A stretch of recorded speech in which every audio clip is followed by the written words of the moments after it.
Dude. Dude. This soundtrack, though. I actually have that soundtrack on CD. Really? Yep, I have the original CD. You have the Chrono Trigger CD soundtrack. Yep, I found it at a convention one year. Of Oh, course, dude. This is one of the ones that I'd love to actually have a physical version of. It's like the Shantae soundtracks, or the one that I really want. Didn't they release a CD with a whole bunch of vocal masters of songs from the original Mother? I think they did, but I forget the name of the album. Take a melody, so on and so forth. I memorized that frickin' song, by the way. Because I watched the commercial so much, the damn lyrics got stuck in my head. No crying Also, hey, until spoiler. the end. Oh, you're... Should I skip this because it's gonna reveal scenes from later in the game? Yeah, I think it might be a good idea, actually. Okay. Hang on a second. I figured I'd ask you this. What version are we playing? What version? There's like 3 different versions of this game out there. I'm going to guess this is more based off the original N60, the original Super Nintendo one from the looks of it. Hang on a minute. Right.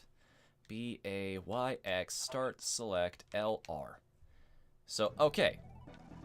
Now the game should be... Alright, sure, game. Just completely ignore the fact that I've already set up the controller to work. Well, the reason I was asking, Fnu, is because there's kind of an infamous version of this one right now. Oh? The version on Steam is kind of infamous right now because it's essentially just the No, it is not the Steam version. I am running this on an emulator. I mean, this is totally on actual hardware.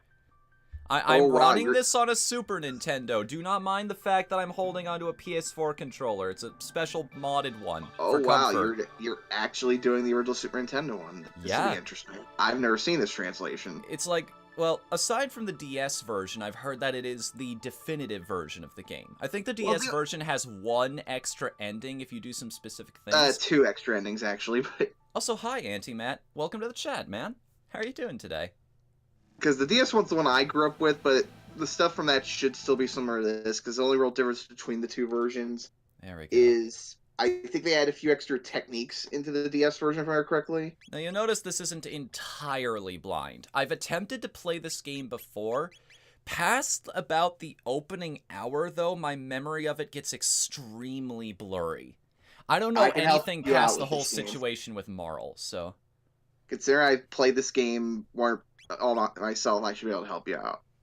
Though, I can only help you out as far as getting the normal ending. I've not attempted the other ones yet. I know how the other endings work. I know how basically there's some way you unlock that you can go to fight the final boss at any time, as I understand it. I don't know how that would work. It is a game about time travel, though, so they'll probably find something cool. Might be a good idea to wait for this just to be safe, because, yeah, active can get a little hectic. I mean, it's how the game was supposed to be played, right?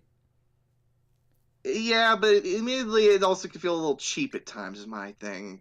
The reason why when I played this my first time, I did wait. I mean, I'm actually going to leave that up to chat. What do you guys think? Active or wait?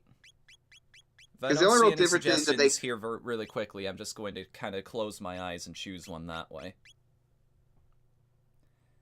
If you get I could pretty much help you out here too with Chrono Trigger on this one. I'm seeing people in the chat agree with me on this one. Active. It's the only way to play Chrono Trigger. It's your way. You pick whatever way you want to play. Because like I said, I've done both. So wait, if you don't want to pop a blood vessel.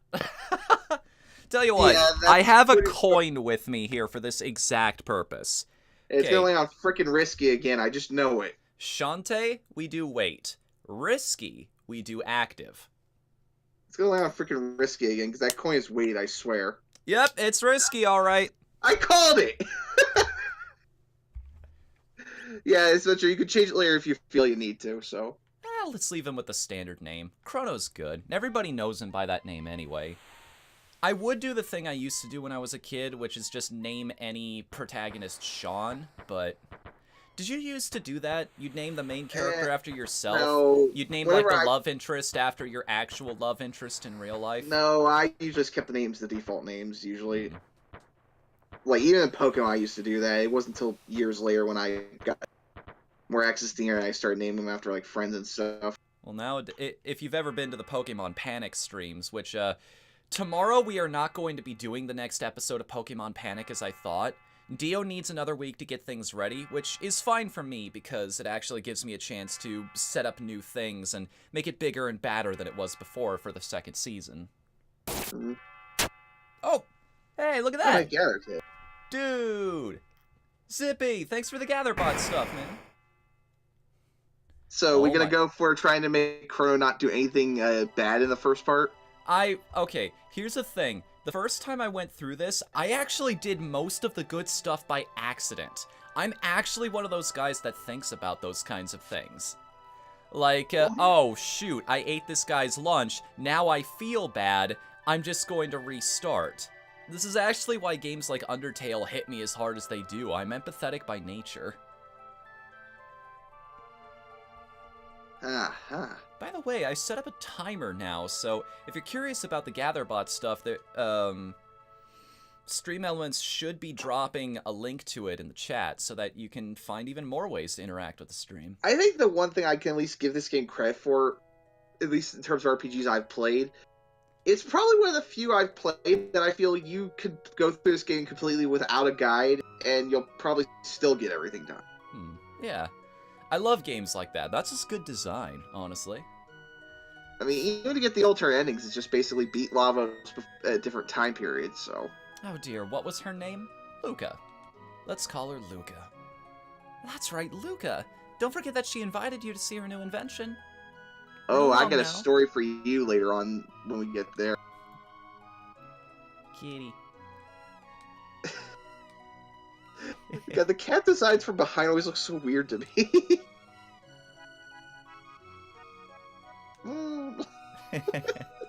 Sorry, I love little details like that. I love being able to interact with the animals. This is why there's an entire Twitter account based around being able to pet the dog in games or not. I just like the fact you can actually go to a different town than the one you're supposed to go to. What if I don't want to go to the fair? This lady's dialogue cracks me up every time. It's like tragic, but it's hilarious. Come on in. Take your bloody time. I'd rather serve you than go to the fair anyway. Okay, it's Sundari lady. Been to the fair yet? Nah. Well, get going then. You'll have to wait 1,000 years for another millennial fair. God, imagine if they did that kind of shit in real life. Well, I mean, there was something like that, but you know what I mean.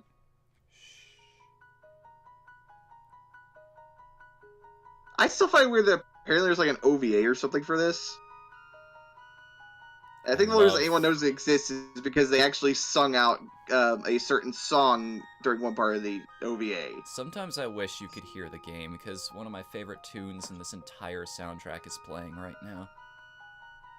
Oh yeah, I pretty much love this game's entire soundtrack, so... I think it's called Theme of Wind or something like that. Mm-hmm. Let me turn it up a little bit just for a moment so that everybody in the audience can appreciate it.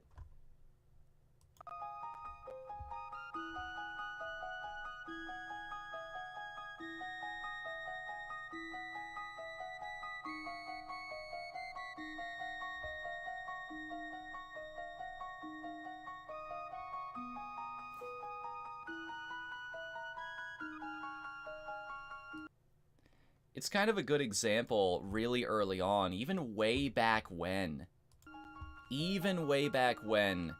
really good composers understood the strength of, oh, what's the term for them? Recurrent melodies, I think they are? I think that's what you're looking for. Do you know about our establishment? I do not, tell me. This is the Mayor's Education Center. Think of it as a workshop for beginners. You can take the things you find here. Oh, cool, we can just, stock up on items that we... let me just steal all of your stuff. Do the typical protagonist thing.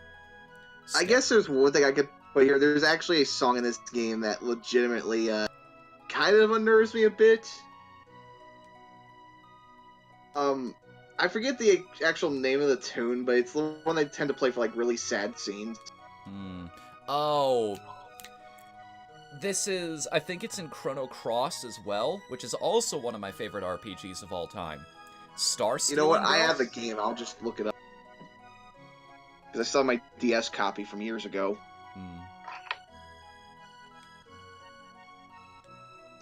Which means since I beat it, I should theoretically have the sound test on me.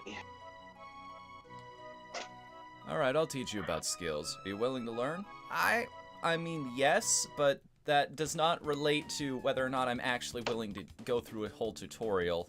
Okay, fine, buddy. Just because you don't have to actually go after any of the extra crap that was added in the DS version. Really? There was more stuff added in? I see you later, Zippy. Thanks for coming tonight, man. No, besides the 2 extra endings, there was actually 2 full new dungeons added to the game, including new boss fights, as well as new dual and triple techs. Okay. Leitmotifs. Yes, that is the exact term I was looking for. Thank you for looking that up for me, Matt.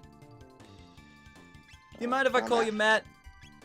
Can I call you Al or maybe just Din? Or how about a laddie? Call him Ant. Oh, God. But yeah, this, to this day, is one of my favorite RPGs. Yeah. It's like all these years later, and it still does so many good things. Like, this tutorial barring, the combat is very quick, it gets right to the point, the stories is interesting, the characters are really charming. The soundtrack is phenomenal. Hell, to this day, the sprite work still kind of holds up. Oh, now I remember. They also retranslated the entire game for the DS version too. So it's not the weird old English stuff that you hear a lot in this game. Granted, there is a charm to that. Like, there's a reason people consider this one of Ted Woolsey's best. Because I do actually know there were people that kind of missed, like, the old English dialogue, but... Oh yeah, we also have the PS1 cutscenes in the DS version. I wonder what the story is between these two people here. One of them seems to have a bone to pick with Luca for some reason. The other one is just like... I don't know what the context behind her being so happy she could scream is. Like, are they going to the fair a little later? Do we just never see what their adventure is? I want to know. Tell me your story.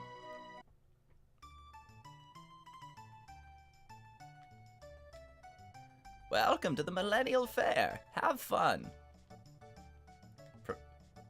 Oak, what are you doing here, buddy? I needed work after Pokemon was over. No, this is him on his day off. Interesting little note. I love little dialogue things like this. This is Lean Square. They say people who hear Lean's bell will have interesting and happy lives. Keep that in mind for later.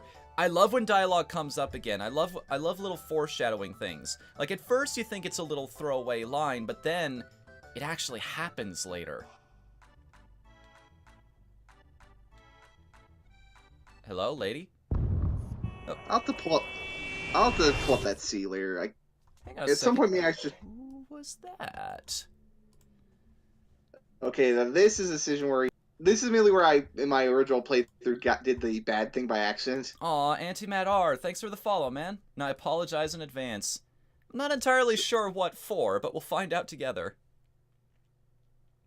Ouch, that hurt. There's that bell. I'm so sorry. Are you okay? Oh, my pendant. Oh no, don't tell me I lost it. Yeah, admittedly, I was kind of a dick here. Every time I went straight for the pendant because I'm like, "Ooh, shiny." Well, the thing is, it's just a reflex is the thing. Because she specifically mentions it, so you do the hero thing. It's like, I instantly know what I need to do here. Oh, wait, did you talk to her first this time, or? Yes, I did. May I have it back? Yes. I came to see the festival. You live in this town, don't you? I feel a little out of place here. Would you mind if I walked around with you for a while? Sure. You're a true gentleman. Oh, by the way, my name is, Should I just be a jerk and give her her actual name? Because you can do that. I just would keep her. I like Marl better than her actual name anyway. Marl. And you're Chrono? What a nice name. Pleased to meet you. Now, lead on. You know what's great about this game? A lot of RPGs start out... I mean, this is kind of a take on the typical opening, which is you start off in relatively peaceful circumstances so that you can just get used to your character, you can get used to the world and the people within it before everything goes pear-shaped. But starting the game off on a festival just kind of amps that up to 11. Well, I think what's even funnier about this sort of scenario here, when you mentioned the pear-shaped thing, admittedly, gameplay-wise, the only reason things don't really technically go pear-shaped until later. Like, early on, we're just trying to save a certain person, and it just devolves until later on we find, oh, freaking shit, our world might be screwed later down the line. And I honestly kind of like that. You know, it's kind of nice to have a story where it doesn't immediately start with, you know, bad guys, good guys, blah, blah, blah. Oh, God, this song. The cool thing is, as I understand it, this is also foreshadowing. Well, it is, yeah, because the people on stage are actually foreshadowing for later. But, what I was gonna say, the reason... This song is kind of funny for me in this case, because the first time I remember hearing this song was actually not from Chrono Trigger. I used to watch a lot of, like, blooper shorts on YouTube when I was younger. Yeah, where people, like, take, like, say, the sprites from, say, Mario or Sonic and do jokes about it with it. Mm-hmm. And they decided to use this song for some reason for Michael Jackson showing up in one of the shorts I watched. Okay, then. I don't want to say why, because admittedly then we're going to get into territory that's a little uncomfortable. You brought back my cat. Thank you. We don't even get anything for it. At least not at first, anyway. You know, other than Marl being kind of impressed with us. Anyway, like we didn't plan on having a date today, but hey, I'm not going to complain about this turn of events. So, should we go for this certain battle thing we can do? In a moment. Oh, right, we can only enter the tent if we have a certain number of points. Right, I remember now. Well, that's the other reason I was going to say, because you need the points. I think it's the fastest way to get points. It's also a nice way to level up a little early on. Roll up, roll up. Who do you think is gonna win, ladies and gentlemen? I admittedly never have any good luck with this darn race. I'll give it one shot. The older man who's watching thinks Steel Runner has a good chance. Although the dialogue is probably letting you know, like, hey, there's a different opportunity for this character to win or not. Yeah, I think your friend there was lying. He said the Steel Runner might try something. Also, I love how there's... It's my own fault. He wasn't very confident on that guess. I also like in this sort of scenario that we literally just have another spoiler for later in the game right here. Like, what is that even doing here? By the way, since we've got a bunch of people in the chat here, just gonna drop that right there. You don't have to interact with that if you don't want to, but if you do, it's greatly appreciated. Anyway, I guess the tech thing I can mention. Mm-hmm. Basically, the only real new text they added to the DS version, how it worked was, in 5 areas of the game, they add special gem items you could find. Basically, they made these gems to give a character you can recruit way late in the game actual dual and triple text, since he didn't have any in the original. Gato also teaches you something really important early on, which is the importance of positioning in battles. What? That's close enough for him to do counters? And then you have... I think he always counters every physical attack, don't matter what. Yep. That's why I was waiting for him to walk away. I love how Marl shoots him and Chrono's the one who gets smacked.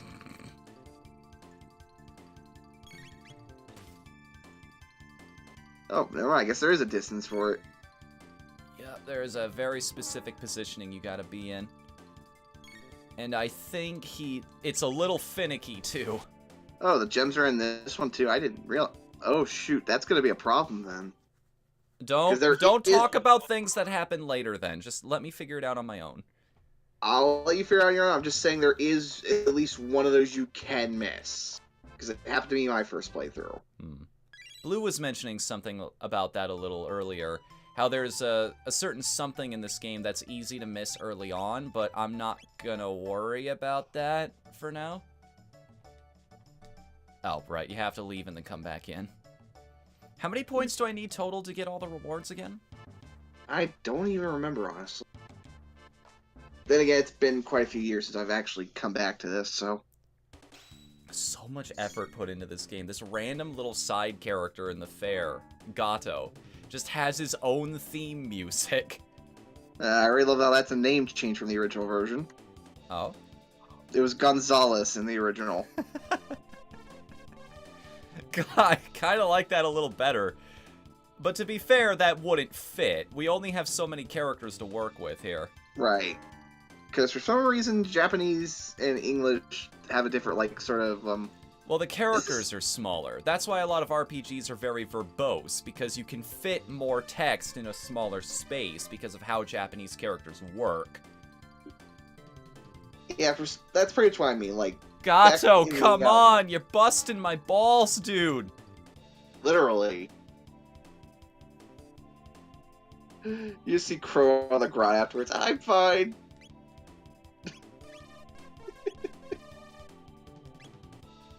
But man, it really is, like, these kind of old school RPGs, just, to this day, they fascinate me.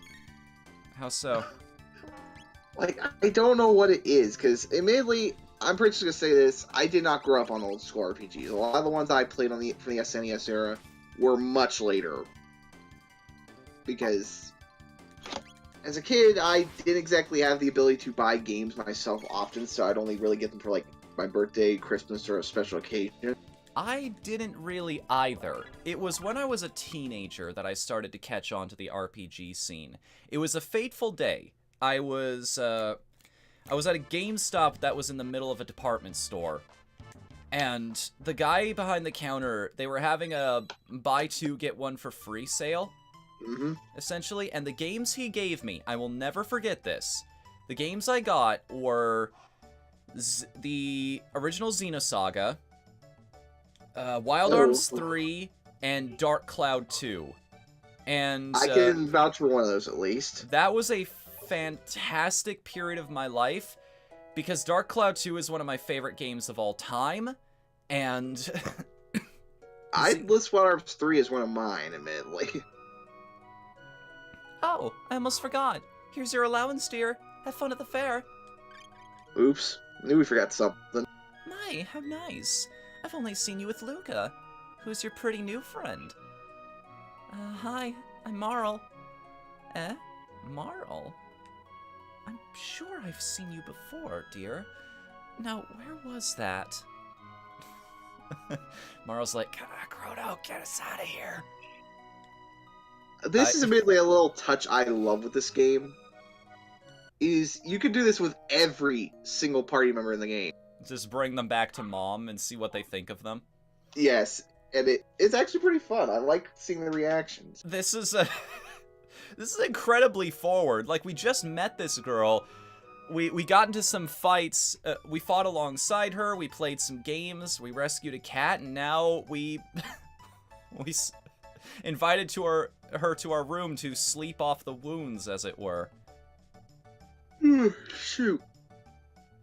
Things are moving awfully fast in this relationship. I'm not sure if I'm okay with this. Trying to think, like, what other things I can remember. I will say, so since you mentioned Wild Arms 3, to this day, it probably has my favorite soundtrack for a battle theme in a game. Because goddamn, I love that game's normal battle theme. Now here's the thing, this is the easiest way to get silver points in the entire fair. Yeah, but it's also the most boring. Grindy. It's basically just a little reaction game, so I'll play this for a little bit just to get some of the points, but... there's the race. I believe some of these shops will actually sell you things for money. Yeah, like I said, good. That's the race guy, I think. Oh, never mind. I don't know if it's worth it. I don't know if we get any really good gear soon here in the future. I wouldn't buy anything just yet. Okay. I know the only thing that's really worth buying here is the sword that one of these guys sells. Because I'm trying to think. I want to say I think you can buy something to give as a gift tomorrow as well. Can you? I don't remember the exact details. Sure. Because I'm trying to remember all the nice things you can do during this. Right, honestly. Here we go. The load sword. It's 4,000 G to buy it, which would take you an ungodly amount of time to grind for. But you can get it if you want. Got Chrono's freaking position in the bottom screen. By the way, could you talk that young lady into selling her pendant? No. I'd be kind of a jerk if I did that. Oh yeah, that's now Steel Runner decides to win. Okay, I see how it is. Kiss my ass, Knight. Well, I'm voting for Green Ambler. And watch the cat win just to tick you off. The cat never wins. Oh, I've seen it win. I don't think I've ever seen the cat win the race. Also, I was right, by the way. Green Ambler tends to win 9 times out of 10, I've noticed. It's like weird RNG, honestly. Yeah, that's what I've heard, Matt. That's what I've heard a lot, is that grinding is not really a thing you will ever have to do in this game at all. That's something I can agree with. Like, even back when I played on the DS, I think I maybe had one moment where I felt a little underpowered, but that was it. You know what the cool thing about this race is? People have actually tested, like, saving states and whatnot. Even if you try to cheat the race, it's something about, like, when you bet or who you bet on. Oh. Like, the outcome can change. It's not just, like, reload it, and you'll win every time if you know who's going to go through it. No. It's literally random. Mm-hmm. Oh, goody. The frickin' tent. Welcome to Nornstein Beckler's lab. The spine-tingling show is about to start. And then you have to question how this guy is able to live. How many silver points would you like to pay? Let's go with 10 at the moment. I'm Vix. I'm Wedge. I'm Piet. And I think you could already guess what one of those was in the original version. Find Vix. I think it's you? No. Yeah, admittedly, I'm not good at these kind of games either. I was trying to keep my eyes on at least 2 of them there, because think that he was way, the one even on if the they right. asked for the third one, it would just be a process of elimination. All right, let's try it again. And before you ask, yes, that was Biggs in the original version. Yeah, Biggs, Wedge, and Jesse. This is a thing that Square Enix kept bringing back into different games. It was sort of like Sid, except not as prevalent. Though, admittedly, not all those were good things. I mean, we have the ones in Final Fantasy VI who straight up get nuked at the beginning of the game.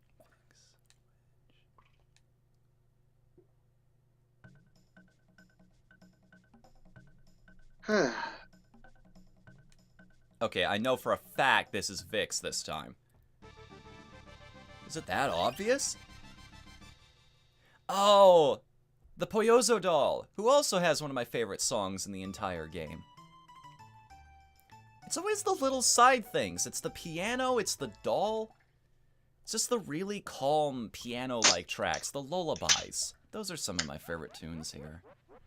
You know, the big epic stuff is awesome too, but it's the quiet moments that help make the epic moments even more epic, you know? By comparison. Okay, I need to make sure I understand my inputs again here, because my controller's not the same. Okay, B-A-Y-X, B-A-Y-X, B-A-Y-X. Oh, you're gonna have to remember that for later. B-A-Y-X, B-A-Y-X. Okay. I think I've got it memorized now. Because there is one thing I will not allow you to mess up during this playthrough. Okay, it's during one of the side quests. Laugh, surprise. Laugh, surprise. Laugh, surprise. Okay, I got it.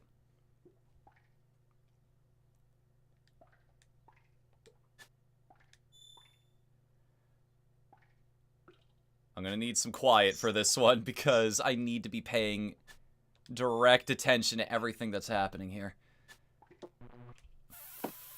I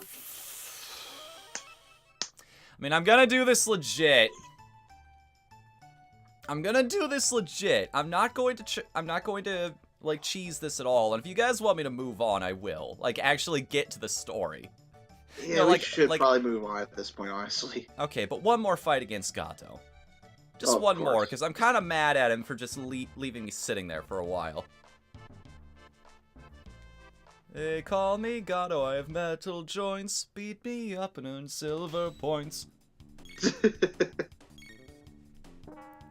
anybody ever... You know, that's a thing I should do. I always see other voice actors on Twitter post things like, hey, I redubbed this scene, or I did my own version of this song. I actually know someone who does that. So, maybe I should just do things like that, because I don't think I've ever seen a video of somebody actually singing the Gato song. Oh, that sounds so good right now. I've heard, one recipe I've wanted to try for a while now is somebody takes little balls of macaroni and deep fries them. And basically and like puts them over just a little pool of marinara sauce. It's basically their take on a cheese sandwich. And I'm like, oh, that sounds so good. You know what? You convinced me. I think I'm going to start my own playthrough alongside this. Oh? You're going to play with me? I have the DS version. Of course I can. Cool. You'll have to wait for me a little bit. This isn't going to be quite as bad as when Proton John did TKO, but we are going to be playing this every single Friday until we beat it. Because that's what the Friday streams are supposed to be, is just recurring games, week after week. I mean, I'm mainly doing this because it might also help out while we're doing, if I remember certain things.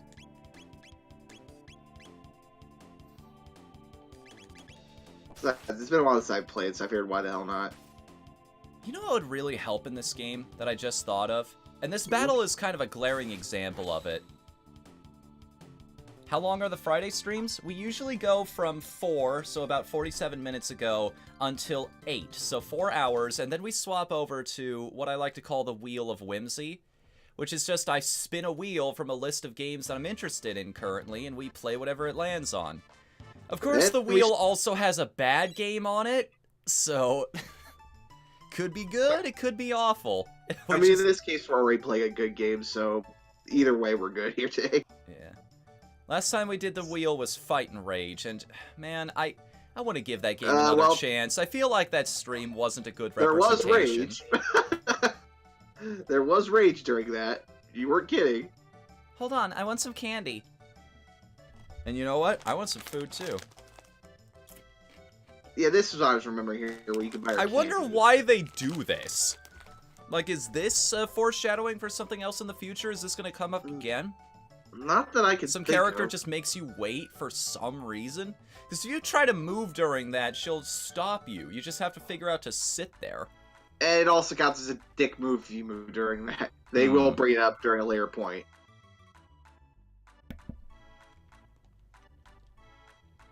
Alright. This has minor importance, says Matt. Alright, I'll take your word for it. Step right on up, any of you who have the time and the courage. Our super dimension warp is the invention of the century.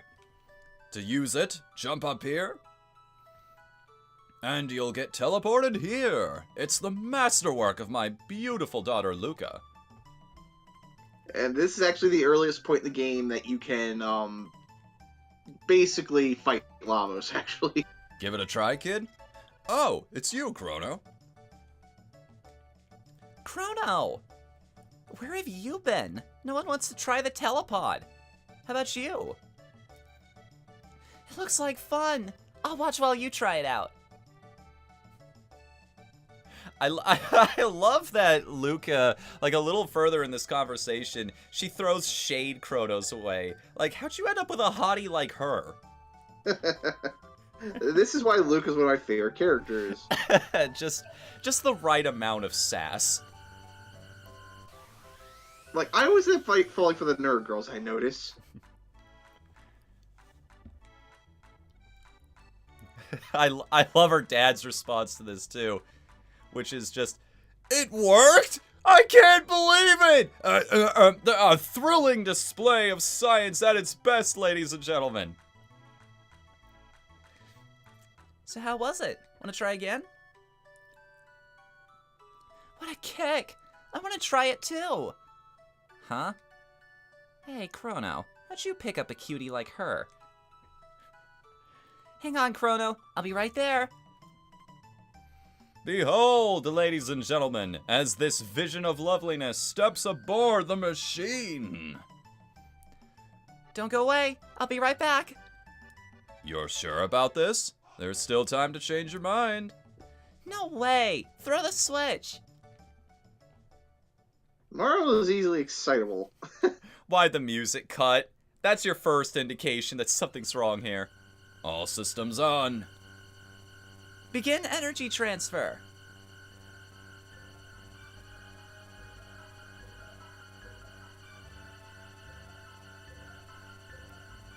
What's happening? My pendant. It's... Huh? The cool thing about this sequence is I can see, like, a Dragon Ball style animation in my head of how these events unfold. I can sort of... Oh no, I can't stop spinning! Spinning in circles!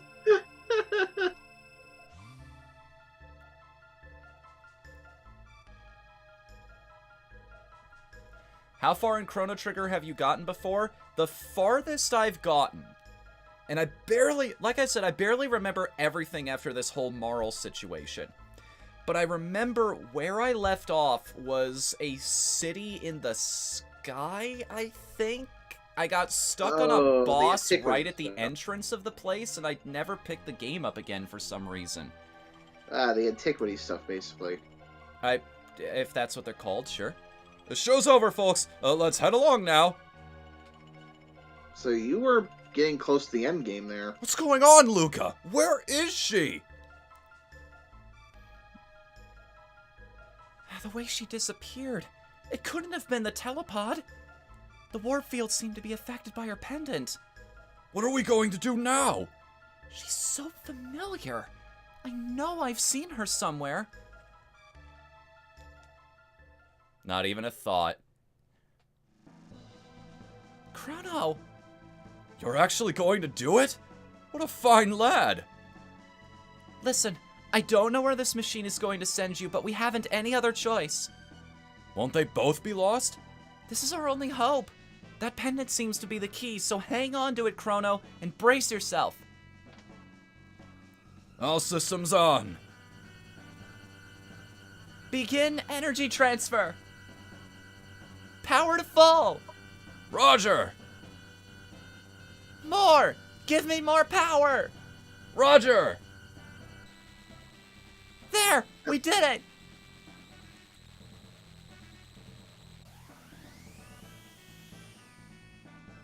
What if we just also dropped the pendant right there? Whoops, Butterfingers. Game's over. That was like an alternate ending. If you just held a particular button or mashed the interact button, you'd drop the pendant and be stuck there.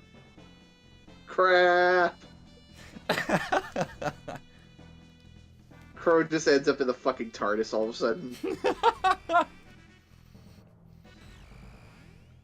Oh look, it's bigger on the inside.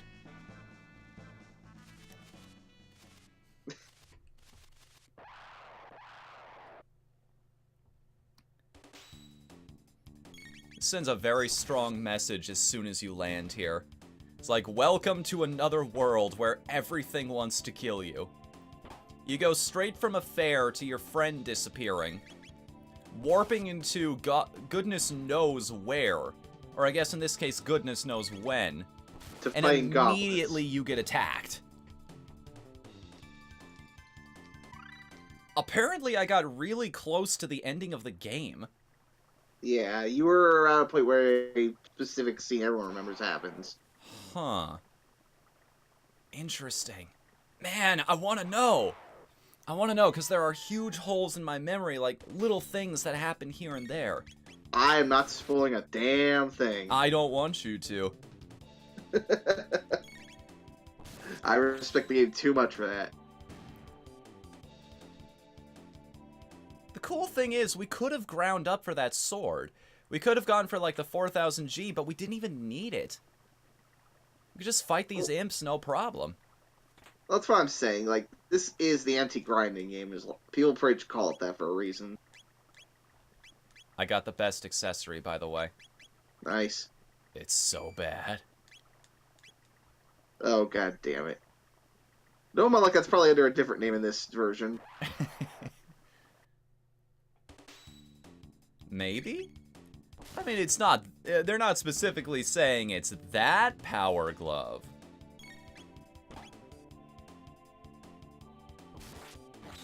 Nice. Now, if only I could have gotten that critical hit on the rolly. I have a feeling this is one of those enemies that, because it's different, it's not going to go down in one hit. No, correct. Prove me wrong, game. I mean, it's a slime, so I don't really expect it to do much. Okay, so explain how the tech point system works to me. Basically, if you get enough tech points, you will learn new skills, or... Essentially. It's pretty much weapon experience for more than anything. Okay. Basically, the more tech points you're in combat, eventually once you build up enough, they will learn a new arts. Because of the way the game works. Where am I? Are you stupid? This is the Kingdom of Guardia. We're battling Magus' army. You did know that, right? Of course. Then shut your pie hole. Oh, I just realized something here. What's up? The guy you're talking to about swords earlier, we actually do meet him later. That's actually foreshadowing, too. This box has been in the family for generations. Open it and you may have what's inside. And I've already found a different translation between the two games. The Lodesword was the silver sword in this version. Okay. Probably referencing Lodestone, which is an entirely different thing. I never figured out how to open those black boxes. I never figured out what the deal with those things is. It's probably like a really late game thing. Yeah, you could do that late game. Okay. I'm Banta, the blacksmith. I'm forging a bell for the king to present to his beloved Queen Lean. I lost it when the queen disappeared. I just couldn't keep working on the bell. But now it's back to business as usual. My husband wants a daughter who is as intelligent as she is beautiful. Hey, you just gotta live with whatever life gives you sometimes, right? They're your child either way. You should love them unconditionally. Raise them to be that way. A millennial fair? Here? What are you talking about? It's the year 600, and the 21st king of Guardia reigns. And that's our first indication that something just went horribly wrong with that teleporter. I mean, to be fair, I don't really think you can blame Luca for this one. Nobody knew what was happening. It was just all so sudden. We're just kind of dealing with the aftermath of it. NPCs are the exposition, as opposed to modern-day games, which are all audio logs. Granted, there are some games that do that well. If it's like Silent Hill, where they're all basically out in the open and it's impossible to miss the story, I don't mind it so much. But I don't want to have to open up, like, every single, like, little drawer in every single cabinet just to be able to tell what the heck is going on in this place. You know? Mm-hmm. It's like, I didn't even realize it, but yeah, like, when somebody pointed that out to me, it's like, yeah, I do prefer one of these over the other. it's a give and take kind of thing with criticism. Like, some people really open your eyes and make you think, oh, yeah, actually, you put into words something that I had noticed before, but couldn't really put into words. But the other side of that is somebody ruins something you love, and it's like, well, I can't argue with you, you're right. You know what the funny thing about playing this RPG is right now? I mentioned this in the Discord not too long ago, but I am actually working on my own RPG at the moment. Like, I'm currently building something in RPG Maker, and it's not even close to being at a point where I can show it off to people. Like, it's very early alpha stages kind of thing. Like, I'm using all of the bog standard graphics that they give in the game just as placeholder images at the moment. Hell, one of the lamps that I have in the corner of a room is being represented by a crystal ball on a table.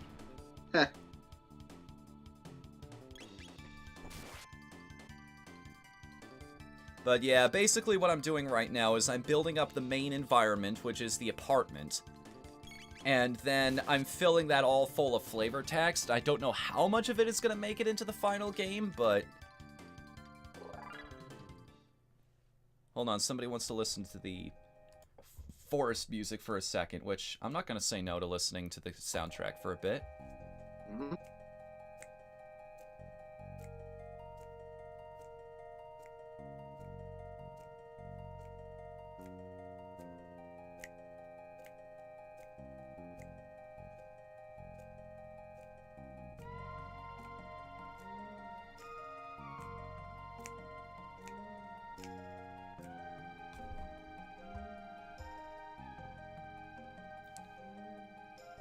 It's the bass. It really is that bass in the background that brings it all together. Now what gosh darn it five-legged fur demon got you into RPG Maker again? It's just something that's on my new schedule, honestly, Ashidaru. My new daily schedule has all of the different things that I want to get around to creatively listed on it, and one of them is game development. I'm tired of having a bunch of ideas that I don't act on at all. I'm tired of having, like, document after document, just giant collections of ideas that I haven't made into anything. So, I'm just gonna get them out of my head onto paper and create something that I hope people can empathize with.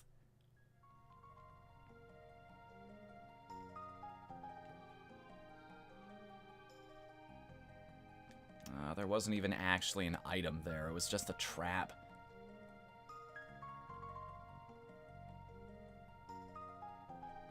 I feel like there's something hiding somewhere in this forest, like a little side area we can get into. There is one thing I will give this game credit for. It's one of the things I wish more games would do. Mm-hmm. There's no such thing as random encounters in this game. Oh yeah, all of the enemies are on the field. That's another... Yeah.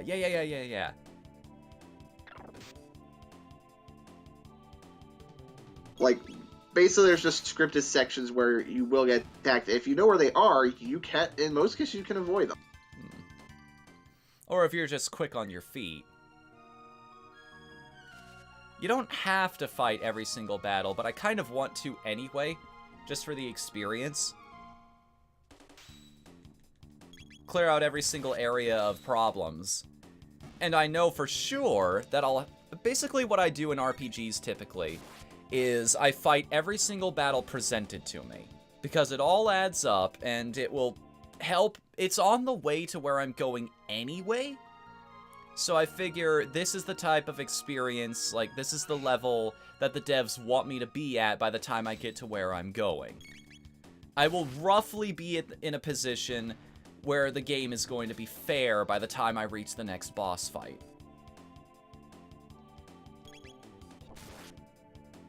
Oh, Lord, I just remembered the dang song the doll plays that you got earlier.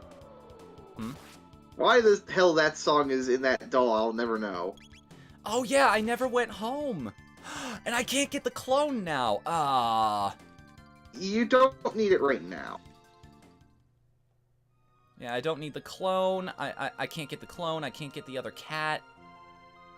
Or can I still? You can later, yeah. Okay. As long as it's not lost forever. To my knowledge, because one of those you kind of need to go get. Interesting. Alright, this thing. But the thing is, the game will tell you when you do need it, so... Dead end ahead. Thank you for putting the sign like 5 feet in front of where the dead end actually is, game. I appreciate it greatly. Alt, who goes there? Check out that hair. Where are you from, son? You one of Magus's troopers? Hardly. This kid would never have made the cut. Show us your stamp collection, son. Ha ha ha. Now beat it, shrimp. Stop that at once. Queen Lean. Show your manners. This is a friend of mine. But there's something odd about him. You refuse to obey my orders? Forgive me, my lady. Please, enter, sir.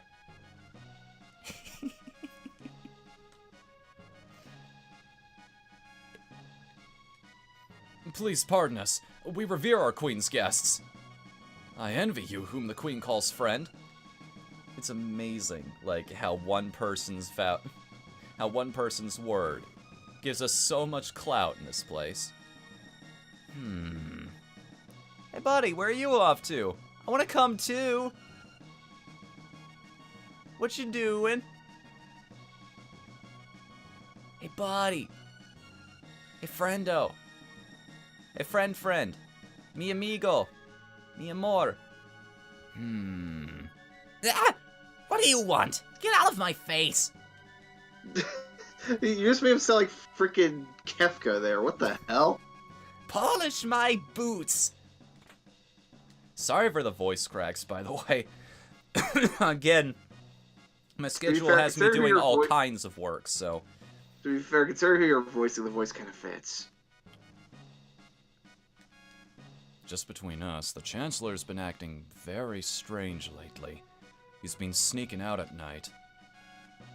Speaking of nutcases, I haven't seen the Queen's Guard, that frog thing, recently. Heard a spell turned him into a frog. Do you believe that? I think he's a spy. People say the Chancellor's gone crazy, but I don't believe it. The Chancellor's a decent man. Why, he goes to the cathedral every day.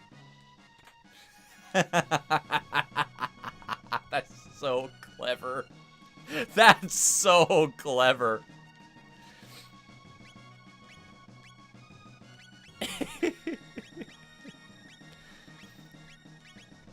Oh, this is the level of, like, clever writing that you can only strive for. Right now, all of the flavor text I'm going for in the game I'm working on is all just going for jokes.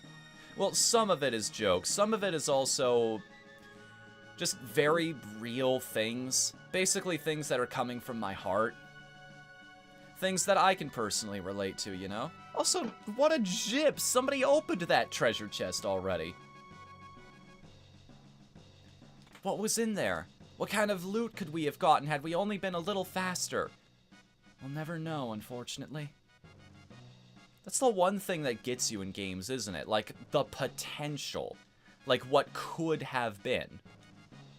The Queen awaits. Welcome to Corneria. I like swords. I will say this, so I think the one reason I tend to like this game a lot, though, it's one of the few games I feel really did translate the artist's art into the sprites itself. Like, you could take one look at Crow's design and tell who designed him, pretty much. Ah, there you are. Please leave us. I need to talk to this individual. Certainly, Your Highness. I have not yet mastered the ability of doing 2 voices at once. I apologize to everybody. Come nearer, sir. Fooled you, didn't I, Chrono? If it weren't for the... But everyone calls me Lean. If it weren't for the delay, I'd help you out, but... We barely know each other, but somehow I knew you'd come for me.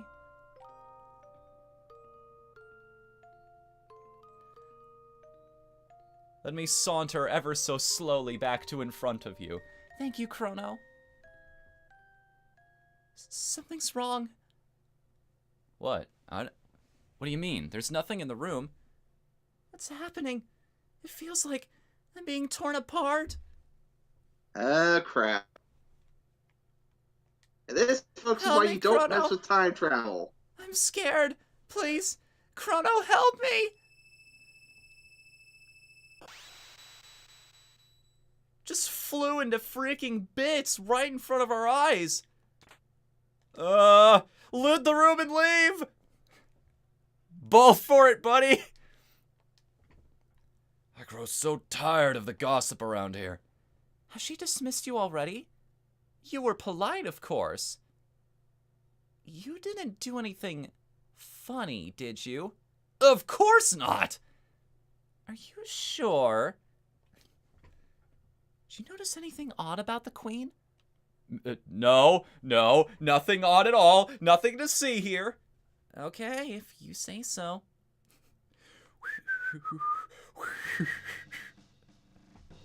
I think we need to now put as much distance between us and this castle as we can. Chrono! Here, okay. Did you find the girl? Gone? What do you mean she's gone? It's just as I thought. I knew I recognized her. And this looks identical to the castle in our time. Funny story, first time I played this game, this was the first indication that I got that I was in another time. I didn't put it together because I wasn't really talking to NPCs. I'll bet they mistook that girl for her ancestor. You see, she's a member of the royal family in our time. She's Princess Nadia. What's it with that name in anime back in this era? Marl, that is, Princess Nadia, is a descendant of Queen Lean. I also gotta say this, it's kind of funny that within such a short period of time, Luca managed to make a freaking time key. She's a genius, what can I say? It's like how in any Goonies style plot, the brainy kid can just create all kinds of machines. It's like, oh, I've created an interdimensional warper in the school laboratory. It's fine. People will believe this. I got it off the internet. I can buy anything you want off the dark web. I got Bitcoin for days. Queen Lean has been kidnapped. As I recall, someone was supposed to have saved her, but history has changed.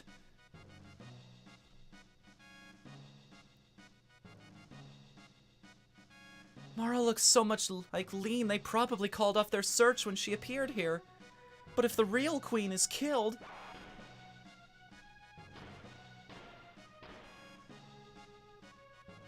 And this is basically where a lot of the alternate endings of this game come from, right? Basically, if you go to fight Lavos and wrap up the story at different points in time before your meddling in the timeline is solved, it leads to all kinds of weird things happening in the future.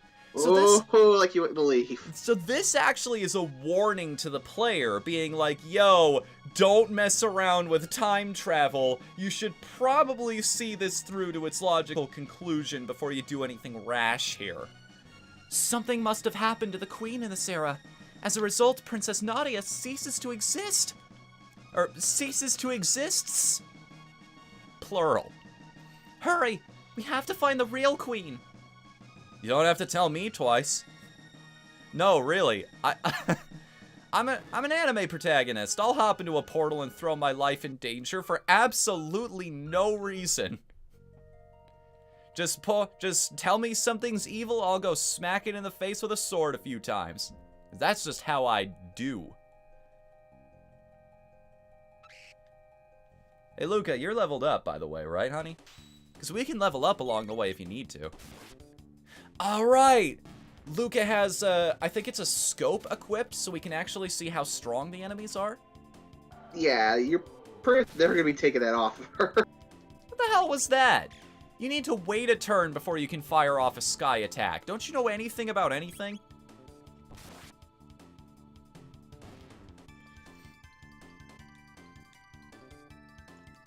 Stupid birds breaking the laws set by other franchises. It's kind of an interesting line to draw in that sense when it comes to, like, basic game knowledge. Everybody knows the D-pad in this case, or the control stick, is how you move around the world. It's like, yeah, fire... There are some things that make a lot of sense because they're based in real-world logic. Like, yeah, grass would be weak to fire, but why are dragons weak to the fairy type, you know? Just weird little things here and there. I think about it sometimes. Oh! That's another cool touch! Did you see how Luca wasn't wearing her hat in bed? I do like it. Like, honestly, I kind of like her without the hat. It looks nice. Yeah. Purple looks good on her. It's a nice color. It really stands out alongside her clothes, doesn't it? Mm-hmm. Like, these very sort of muted green colors, which I guess makes sense for a nerdy character like that. Because it's like, man, I'm not worrying about being flashy or pretty or anything like that. We want nothing but world peace. Or a piece of the world. You might like to stick around for the organ recital. It's a real killer. Gee. People wouldn't know what to do with themselves in a truly peaceful world. My, what delicious, delightful-looking humans. Oh, for the love of God, you guys can't hide for shit. I don't know, those disguises are pretty good. Chrono just pulls his sword out immediately, like, shut up. Oh dear, it looks like you could use some food and a place to rest. Oh, what's all this then? What'd you find? A hairpin. That's Guardia's royal crest! Well, way to say it out loud.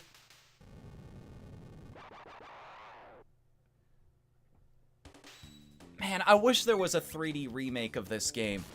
I wish there actually was, like, if somebody went through with that rebuilding that was rumored there for a little bit. Or was that just a fan project? I think that was just a fan project. Okay. Because imagine what this would actually look like in 3D. All the tiny little details you could add into the character models. I'm gonna be honest with you on this one. I think there'd be something lost, arguably, if this went to 3D. Really? Like, you could tell from the sprites one, there's a lot of, like, personality the sprites give off. And different animations they could do with them. I don't feel they'd be able to do the same with 3D models. Well, just like... Well, little things like, if you looked really closely, one of them... I can think of little details. Like, as you're approaching one of them, her monster eyes are still visible, but as soon as she notices your presence, she swaps back to normal human ones or something. And I guess the easiest way to put it, I think a perfect example of this was when they remade Secret of Mana recently, where because they went to 3D models for that, a lot of the personality from the old sprite work was lost. Example? Well, hell, perfect example I could see there is probably this sprite from that game, where a lot of his animations were like really bouncy and everything, and well, those just really didn't translate over to the new one. It's such a hard thing to find the balance in. Because if you look at something like Punch-Out for the Wii, those guys freaking nailed it. Yeah. I guess it's all just the skill of the team you give it to, really. Exactly. If you give it to somebody who knows what they're doing, they could totally pull that off. Little things like, in that game, like the fall animations, they are, if you analyze them side by side, they are almost one-for-ones to their NES counterparts. Just with little details that make them even more fun to watch.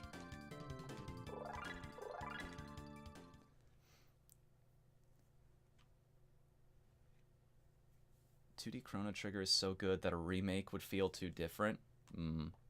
Yeah, that is the other thing about it. You'd have to really knock it out of the park to do it right. One shot? Who's this badass coming down from the ceiling? Lower thine guard and that... wait, so I have to give him a knight voice, but, like, frogified. Just give him Kermit's voice. Lower thine guard and thou art allowing the enemy in. Not now, Ice Cube. Thou art here to save the queen? The lair is deep within. Will thee accompany me? A frog? Chrono, it's a talking frog! I hate frogs! My guise doth not incur thy trust. Very well, do as they please, but I shall save the queen, yay! Wait. Okay, let's give a normal voice. That sounds getting silly. You don't seem like a bad, person, frog thing. I mean... Chrono, what should we do? Go with the frog. You saw what he did to that Naga. I'll just have to handle it. I mean, deal with him. What's your name? In hindsight, this is a little on the nose, don't you think? Frog will do. AKA right. One of my favorite party members in this game. Nice to meet you, Frog. Mayhap a hidden door lurks nigh. Let us search the environs. Blue wants us to use his actual name. Now, hang on a second. Do we have to search for the sheet music, or can we just do this? Because I do want just do it. Okay, because I want a bit of a moment for silence here. Because this is one of my favorite musical hits in any video game. There's something about the way it sounds that just lingers with me, man. Mm-hmm.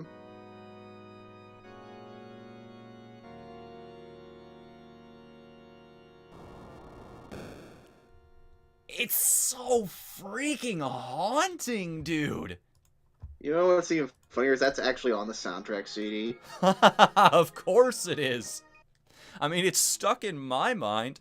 It's not even a full song. Like, why the hell is that so good? It just opens a door and it's never used again. I think that's one of the reasons why Chrono Trigger is still so good after all these years. It's the polish. Like, when love actually goes into a project, you know, you can feel it. You can tell if something had effort put into it.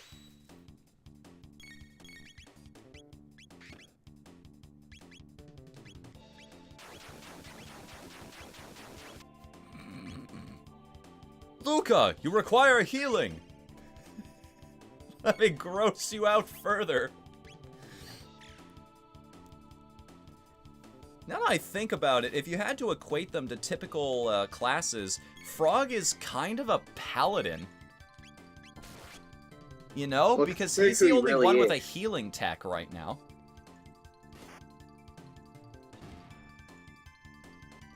That damage, though. Kind of reminds me of the start of Campaign of Fire from Fire Emblem the Blazing Sword. I'll have to look that up sometime. Campaign of Fire. You might want to send me that one in a...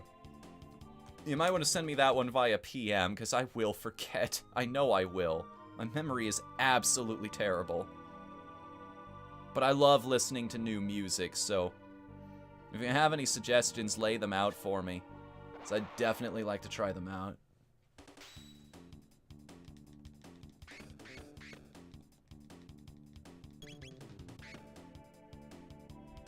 Did you kick me in the stomach? How rude. At least be a man and throw a freaking punch out here, alright? We had the trouble. We went through the trouble of actually bringing swords, and you're sticking to fisticuffs and Street Fighter knockoffs? Come on, man. You ain't from China. You don't have hips. You can't pull off a spinning bird kick like that. You can't triple stamp a double stamp, Lloyd. Considering half the crap that frickin' Goku fought in the early Dragon Ball, this kind of makes sense. God, they literally have a universe where dinosaurs still exist. want to know. I want to know your opinion on this one. You consider yourself a big fan of Dragon Ball? I used to be. What do you think of GT? I think that's kind of obvious. I'm pretty sure everyone else on that one knew. Okay. Just figured I'd check, because I've never heard of a single person that likes GT. GT's a case of there are decent ideas in it, but it's just marred down by, like, poor execution. Which is interesting, because it's kind of going back to what original Dragon Ball used to be, isn't it? Not really. It's more just... I'm not sure what to make of GT, honestly, to this day. Like, I know it's not a good show, especially if you're watching the English version. What is this bromide that I just found?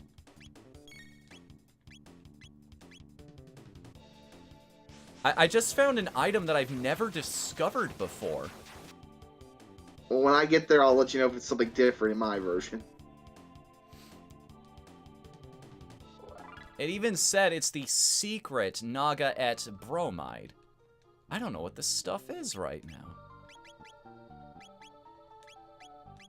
Well, I guess we could look at it after battle. Weird, it's not even showing up in my inventory. Oh, right, I forgot. This was an era of games where certain gear could be gender exclusive. I mean, I guess it's in the name, the maiden suit.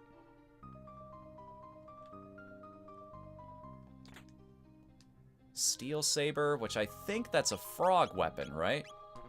No, that's for Chrono. Basically, if it usually has Saber at the top, it's Chrono, but if it's usually Sword, it's for Frog. Got it. I also love how they just basically tell us right away, hey, you have an element layer. Inside this building, there's a room dedicated to Magus. Heard something about a treasure there. You're humans? They're hiding the queen in the back. Please rescue her. Okay, I will as soon as you let me grab this treasure here. Oh. Guess what we just found? Okay, I want to know if anybody knows the answer to this. But Super Mario RPG did the same thing. There were flower tabs, which increased your stats. This is also, in this game, it's also called a power tab. Is there a reason behind that? What is that referencing? Like a tab? Do they mean a tablet? Like you're taking your vitamins or something? I'm admittedly not sure. In this case, yeah, I'm gonna assume it's tablet because it's essentially like the herbs in the Tales series or how these work. Who do I give this to? Is the real question. I just give them all to. I pretty much just always give them all to Chrono. Well, I mean, he's the main character. He's going to be in the team for the entire game. Which is why it's pretty much become my thing. If ever they do these in a game like this, I give them all to the main character because it's usually worth it in the long run. Called capsules in the translation, so I'd assume tablet. Huh. Alright, so I was onto something there. I am Dr. Mario. Just shove all these pills down your throat. That'll solve your problems. God darn it. You know what the great thing about finding items like that is? Yeah, I just realized you have Cyclone at this point. Yes, I do. I also have Fire Whirl, which I used to clear out the room of all of those guards that were hiding the... As I understand it, bromide is an outdated word for a photo. So it's just basically a picture of a Naga-et. Knowing the sense of humor Japan has... It's probably a porn picture. I'm surprised some of the people I follow on Twitter haven't actually done any art of that up to this point. You can probably find it if you looked hard enough. Somebody had to have acted on that by this point. I mean, Nagas in general are kind of a normal creature, so you usually do see a decent amount of that in, like, art. Oh, right. Yeah, because people are really big on monster girls these days. Hey, what's with the disguise? No need for them here. It's almost my shift. I hate pretending to be human. It's so repulsive. Oh, excuse me. The ones we ate recently weren't so bad. And those 2 soldiers we caught look rather plump and juicy.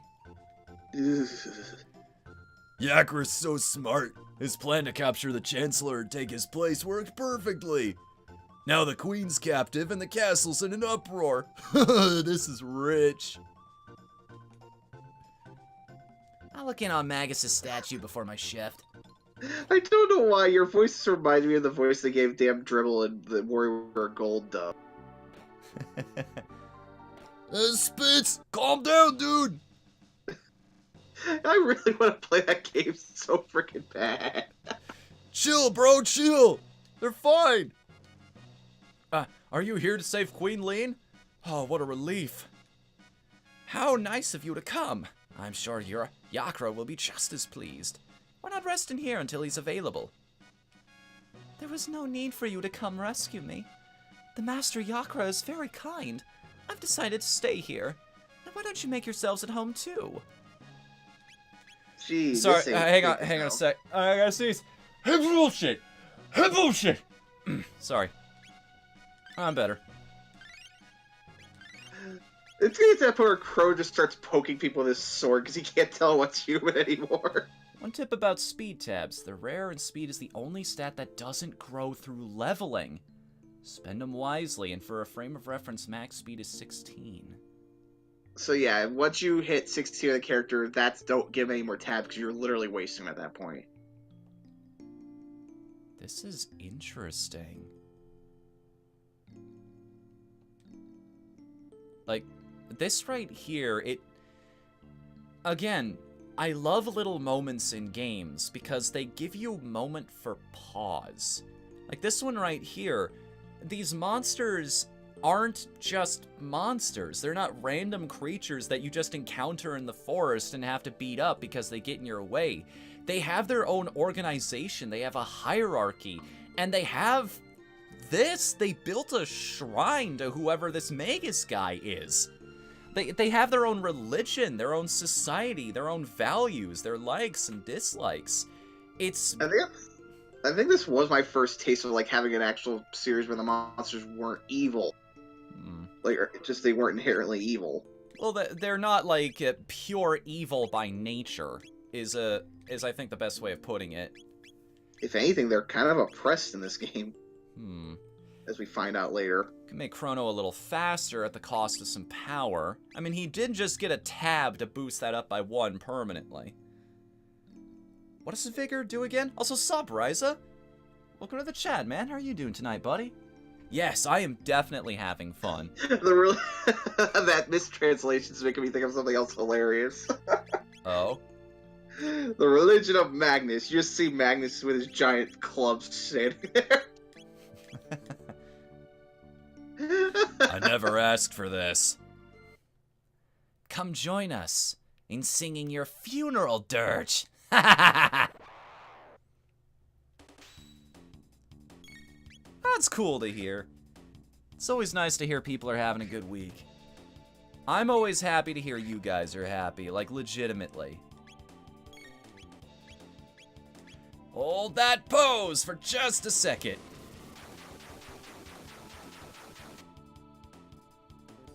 Well, I mean, they're also trying to kill me, so I don't have much choice in this situation. I don't think run is a command in this game, even. Ryza, I'm gonna say right now so you don't keep this up, it's Magus. M-A-G-U-S. He knows what he said. He can call him whatever he damn well pleases. I'm only doing that because this is gonna get confusing quick. Nice! Were some of those people from the Discord? Because I'd be really happy if that were the case. I feel like I somehow contributed to all of those people coming together. Wish Colt was here for this. Whatever he's doing, I'm sure it's whatever he needs to do. It's like I wish everybody could show up to every single stream, but, you know, people have lives, they have schedules, they have things to do. I'm not gonna hold it against nobody.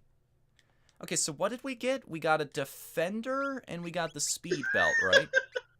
What? Yeah, also I forgot the fact that back in the castle before Marl disappears, if you talk to the chef, she's literally asking the chef to create ice cream. Wait, what?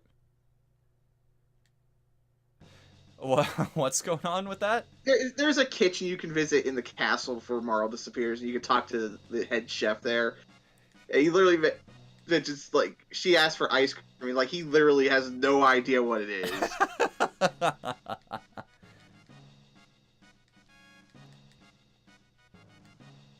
Don't be in such a hurry. Enjoy yourselves first.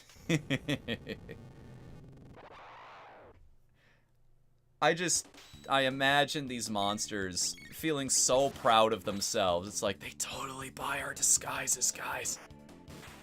You know, I think it would have been better if the Princess Woe was actually a dog, because with it being a snake, this leads to some horrible implications. What? Hang on. Don't you knock him for liking to feel pretty? You let him live his life. Oh, I have no problem with him wanting to feel pretty. It's just one of those... Don't ask me why Kenny is a princess. That's just how he's feeling right now. Exactly. I love that they incorporated that shit into the show at some point. Goddamn anime opening and everything.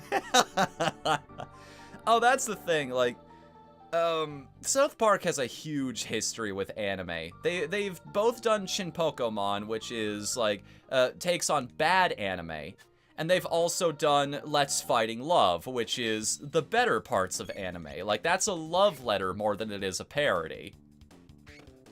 Even though, you know, they still have the kid voices and everything.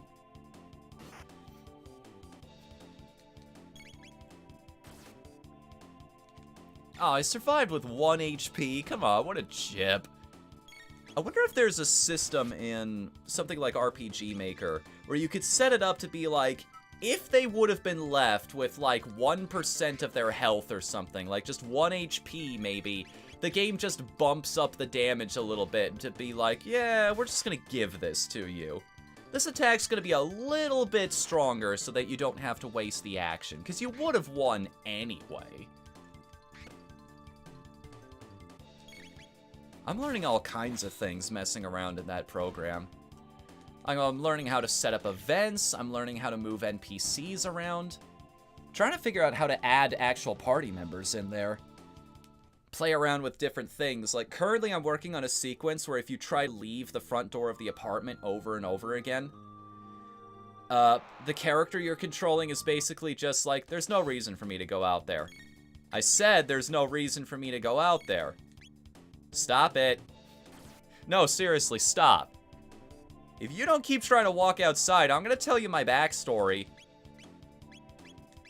It's really long and boring. Last chance. This also probably created one of my favorite, like, sword techniques in a game, admittedly. I love the X-Strike. Oh, Chrono's actually out of MP right now. Yeah. I just noticed that. That's why it wouldn't let me do a dual tech there. Yeah, you really do early game need to watch when you use that crap. Okay, because I figured it was a great technique for just dissipating crowds. It's like, they're all bunched together. This is a good time. Like, it's powerful, but I say save it for when you really need it. Like, I only tend to use it either if I have the MP to spare, it's or like a that boss thing fight. that got posted in the Discord. Like, any game that gives you a limited resource. I see. Never use it then. I understand. No, wait. Hoard like a dragon. Got it. That is one good thing I like on this. I think if I remember correctly, I don't think stats points carry over after battle. So yeah, while Chrono got poisoned there, I don't think you gotta worry about it. Okay, good. I say that I might be wrong, so be careful there. I have 1 ether to burn. I could use that here. I'm one of those guys, I have a bad tendency of not using my yeah, same here. I'm just gonna save in the #1 slot, because it's roughly the same amount of progress anyway.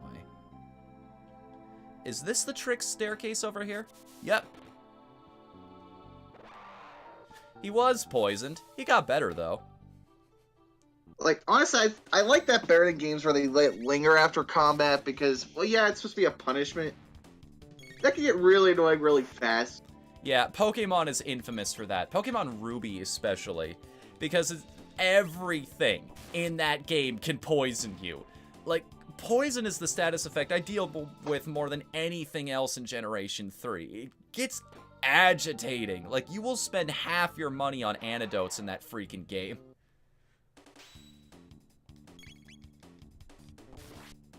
Trick Stairs on the mobile game is swapped. Interesting. So there are tiny little changes here and there. I will press the skull as soon as I exit the battle. It's like, somebody apologized a little earlier for backseating, but no, I greatly appreciate it. Because that's the streamer thing. You guys will notice things I don't. Like, you will see things that I didn't, and you'll be like, wait, Fnu, go back and do this thing. Like, I want you to actually see everything that this game has to offer. So, I'm just gonna nudge you a little bit in this direction. I'm not gonna tell you what you're gonna find there. Like, don't do spoilers at all. Like, keep that to yourself, but just be like, hey, you might want to go off in this direction for a little bit, or press this switch. And I'm like, oh, thank you for that. I didn't even see it. I do always kind of find funny, though, that Mocha is normally, like, shown with, like, laser guns and everything. Her first gun's literally a fucking air pistol. What is this, Final Fantasy X? The flying enemies just, it can't just dodge swords like that. Be fair. You know, I didn't care in that game, because it was just a percentage chance. It's like, who needs Waka? Wait, I can hear myself in your mic again. Yeah, you quickly learn you have at least one far range you in your party at all times. I'm sorry, dude. I think I can hear myself in your mic again. Damn it, Discord. And I know it's Discord causing it. Now, that ain't me. Let me know when you've got it fixed. Oh, wait. There we go. We're good. I think? I hope. Discord does that. It ain't just you recently that's been happening, dude. Trust me. It's just some weird sort of glitch with Discord. What about Waka? Oh, nothing. We don't talk about racists on this channel. Damn, jeez, you hate him that much? No, I'm just running with the joke. You've seen the Best Friends playthrough, right? Where every single time Waka has to interact with Albeds on screen. I mean, to be fair, they're not wrong. It is one of those... I think it's such a good storytelling element because it is kind of uncomfortable. It's like, because otherwise, Waka's a really cool dude. He did all of this great stuff for you, he's just also a racist. Basically, yeah, everyone has their faults.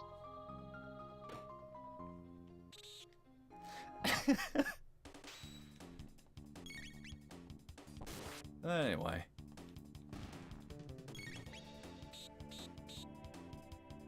I do find it weird. From what I can tell, I don't think the mobile port was based off of the DS port, to my knowledge. So which is odd. I know the Steam version is based off of the mobile version, and that's why everybody hates it. Yeah, which is why people hated it so much. Hey, do you want to have a uniquely stressful experience in your life? Become a Twitch streamer. Because when we were talking about that Waka thing just a second ago, I noticed the viewer count went down from 6 to 5, and it's like, that's a person that's never going to visit me again for the rest of time because they've already made up their mind about my brand.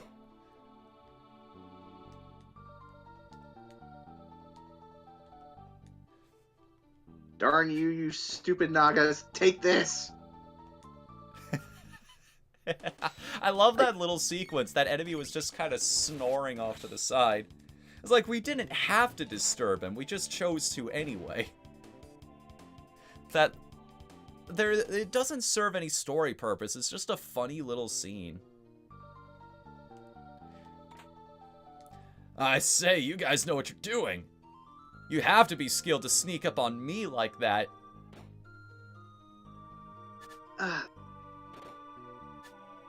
There is one thing I can think can hurt games somewhat, though, when it comes to gameplay and story integration. Mm-hmm. And that's when it's directly interfering with the actual game itself. Hell, a perfect example that I can think of actually is from a game I've been replaying recently, Dragon Quest VIII.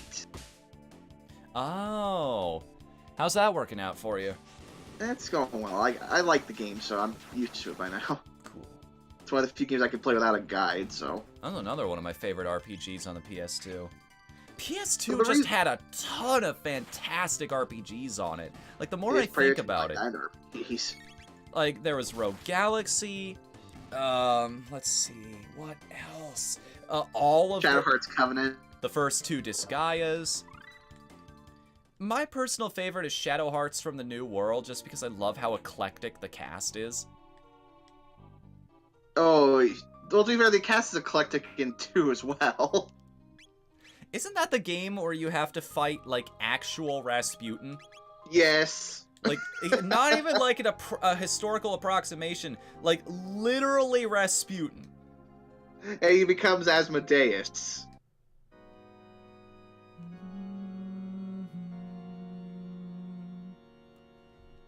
Let me think, like, what else can I remember? It was actually that game that made me a history buff. That's the funny part. Huh. You just loved all the references they made to real-world historical figures? Well, yeah, because I was playing that as I was in high school, so my teacher was wondering how I knew all this crap during a certain thing, and I pretty much already told him this is why. Oh, I love little moments like that. My English teacher actually gave me... He hated the 2 words stuff and things, so he was challenging the class to come up with different terms that meant the same thing. And I was like, items! Because I was really big on RPGs at the time. And he was like, and he was really impressed with me. He was like, I have never heard that one before. Good on you. Like, yes! Video games coming through for me. I just find it funny that, like, a game could actually teach the actual history stuff, because, to be fair, that game is as far from actual history as possible. Hey, Potate, like, welcome to the chat, man. Tonight we're playing a game you can actually watch. How's that for a change? Amadeus, oh fucking god. Now I'm imagining Rescue with a damn white wig. Rock me, Amadeus. But yeah, it is a series I kind of wish would get ported over to modern consoles a bit, because it is notoriously hard to emulate. Really? Yeah. Pretty much each game has its own problems when it comes to emulation, and the problem, especially in 2's case, is most discs you find for that nowadays, unfortunately, are kind of glitched out to where at a certain point they'll just straight up freeze. Huh. Well, now I'm kind of curious. I wonder what unique problems my copy of Shadow Hearts from the New World has. Well, no, I'm talking about Covenant specifically for that one. Oh, okay. Which is a shame, because like I said, it's probably one of the best RPGs on the system. Never actually tried it before. Maybe we'll have to make that a recurring game one of these weeks. Then again, there are a bunch of games I want to get around to. The only way I recommend you doing that is if we can play it off the PS2, because like I said, that game does not emulate well at all. Man, there's what other games do I want to get to playing? Because I've got a little stack here of projects I want to hit eventually. Maybe we should try Disgaea at some point. Okay, right here in like the quick stack that I had ready for myself, I have Wild Arms 3, Steambot Chronicles, Metal Saga, Soul Nomad and the World Eaters. Oh, and, Lord. Believe it or not, Neopets the Darkest Fairy. Oh, God. I think I saw someone do a Let's Play of that recently. I know the game's not going to be good. Like, let's get that out of the way right now. It's I know terrible. The game's not going to be good. It's actually one of the better licensing. That's the funny part. Really? It's not amazing by any stretch of the imagination. It's just okay. I guess the way to put it. I hear nothing but good things about Steambot Chronicles, and that's another... It looks like Potate's really excited about that one, too, in the chat. I've only ever tried the demo of that one, admittedly. Alright, let's heal up before the big boss fight. I'd love to do Disgaea at some point, though, if we could. Disgaea 2, particularly. That one's my favorite. I love all the systems. I love all of the... I love the humor. The humor is even better. I love the stuff they do with the Alrayoons. Surprise Let's Play of the pretty games. I'm finished! I actually beat the first one back when I owned a PSP. I am never doing that again. I came close. I never got to fish, unfortunately, because it wasn't my copy. You! How did you get in here? Frog! Majesty, stand back and allow us the honor. Be careful.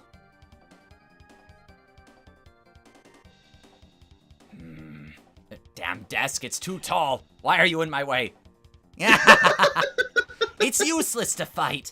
No one will leave here alive.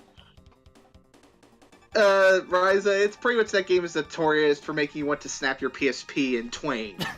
Stupid frog. It's time you jumped off this mortal coil. True form change. Oh no, he's going through his magical girl sequence.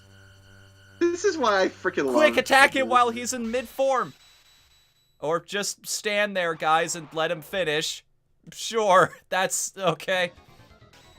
Oh goody, the thing gave birth to some weird creature. Okay, now, what's the trick with this guy? I think he's a... I'm gonna do this really quickly just to check. I think he's a counter boss. Yeah, every single time you use a tech, he counters by hitting the whole party for a decent amount of damage. So basically you want to do here is use... Wait. No? It's just attacks in general then. Yeah. What am Effectively, I think there is a point where you can attack him without this happening, but I forget exactly the details of it. That's one thing I love about every boss in this game is each of them has like some sort of strategy, so they're all like sort of a puzzle boss in a way. Well, I was trying to hit him with something while he was winding up for that needle attack there. Too close? Too close! Can't counterattack. So he's basically like Gato in that regard then. Oh, he's the opposite of Gato. Because Gato is you have to wait till he walks away from you. Yakra, he's too close to hit you back. And also, I would remember this guy's strategy for later, by the way. Also, Jesus Christ, I love how big this sword Frog wields is. It's the size of his body. I mean, this is why I like characters like this, like him, or Cornelius from Odin Sphere. I love that sort of design decision. That you have something this small, like something that to us would probably be something normal size. To them, it's like a freaking broadsword. It's like that old Japanese folk legend about the inch-high warrior. The guy who was basically using a toothpick as a sword. No, it's the samurai in the floorboards. That's what that one's all about.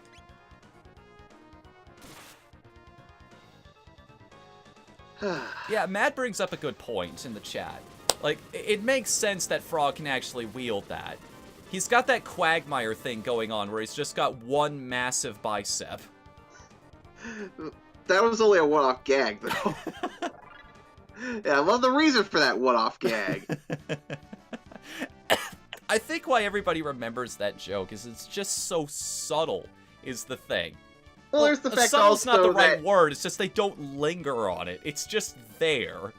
Well, it's the fact that you also wouldn't expect so like Quagmire to not know how the internet works. The king awaits. Let us return to the castle. But yeah, Frog, and Luca. Unfortunately, Frog does not have the old Speak in the DS translation. Yes, thank you so much. Please join us. I'll join you in just a minute. There are 2 treasure chests I've been looking at for that whole battle that I want to crack open here. Hey, Chancellor.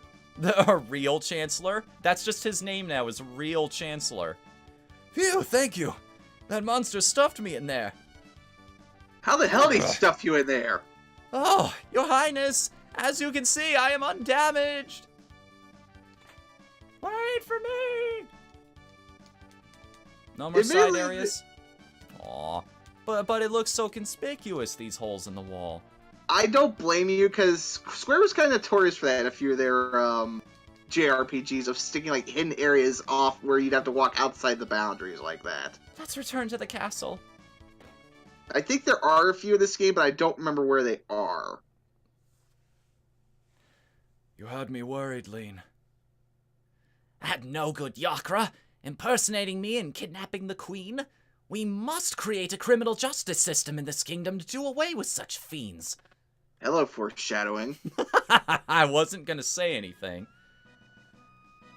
I This failed game's to protect. kind of notorious for it. I failed to protect Queen Lean. I hath disgraced thee. Frog.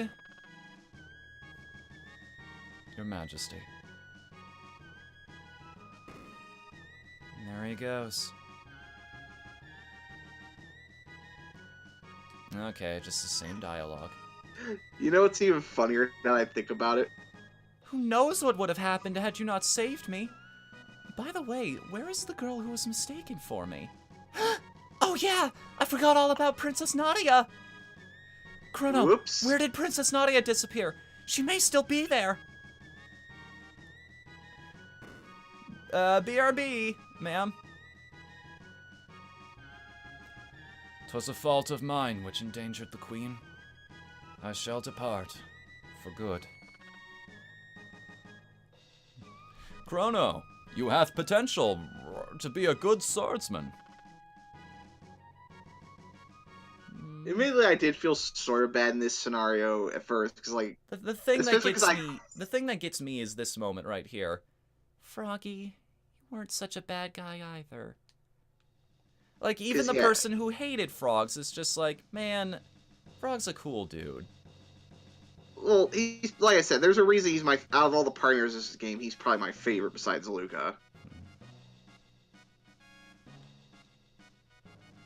Also, he's probably one of the more useful ones to have on your team. I mean, he is very strong. He hits like a freaking truck. Chrono's gonna need some work before he can do damage like that. Like, out of the 3 time-displaced people we get, he's probably the most useful. 3 time-displaced people. I'm trying to remember now. I don't want to spoil shit, that's why I'm having to basically not mention the other 2. Oh, right. But, we talked to the maids a little earlier. You didn't try anything with her. No. But you're a dead ringer for her. But she's not even with us. Which means the real Lean was somewhere else. It's exactly as I thought. The guard's still here. Ellipses. The guard just basically is mine. Shut up, shut up, shut up, shut up, shut up! Like, even before you get into the room, you can see the particles coming in. I forgot about that. Huh? Oh, great. We're gonna have the teleport effect. Yeah, I love this. She just teleports out of the ground. What happened? Princess Nadia. Chrono. It was awful. I can't recall it all. I was somewhere cold, dark, and lonely. Is that what it's like to die? Welcome back, Princess Nadia. You risked your life to help me too? Princess Nadia. Uh-oh. I guess you guys figured it out, huh? Sorry, Chrono. I didn't mean to deceive you. I'm Princess Nadia. My father's King Guardia the 33rd. I really enjoyed being with you at the fair, but if you had known my identity... Chrono, you wouldn't have shown me around the fair, right? Honey, I would have shown you around no matter what. Oh, Chrono, that's why I like you. The real queen's safe, right? Let's go home, Chrono. Time for a detour. I think I know what you're talking about. You want to actually go talk to the king and queen really quick? Yeah, might as well. This is one other piece of dialogue I remember. You're the real Queen Lean, huh? You really could be my twin. They don't even look alike. Well, you two better get along, or I'll be in big trouble. I'll keep my fingers crossed. Excuse me? Never mind. I guess it's time to go. Thank goodness you're safe. You may resemble Lean, but you sure don't act like her. Anyway, you've really helped me. Let me know how I can repay you. And Chrono just walks away. Oh, no, thanks necessary. I mean, I'm traveling with 2 pretty girls already. That's thanks enough. This has all worked out for me in the end. This is right around that age, right? Mm-hmm. You know, people tend to underestimate this, but there's really no way to accurately describe what it's like being ruled by your hormones for, the better part of a decade. Guess Magus's troops kidnapped Lean. Take a snooze? Oh, not this time. We're all doing pretty well for ourselves, actually. And in fact, Marl, I think you need some equipment. Whatever I just happen to have lying around, anyway. Oh, Lord, I just remembered the fact Luca actually has 2 different attacks.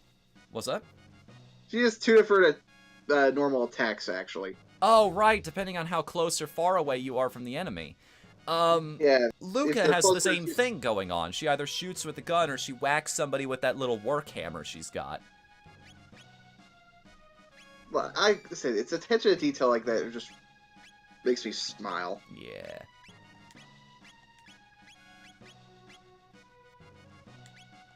Alright. Well, the fact the game will probably show you when you got a critical hit in most cases. Yes, because there's a completely separate animation. And again, that's very good visual clarification. It's not only a special animation, but the screen just explodes with energy. That huge sound effect just cracks through the air. Or in the case like Chrono and Frog, they straight up have to usually do 2 attacks for it.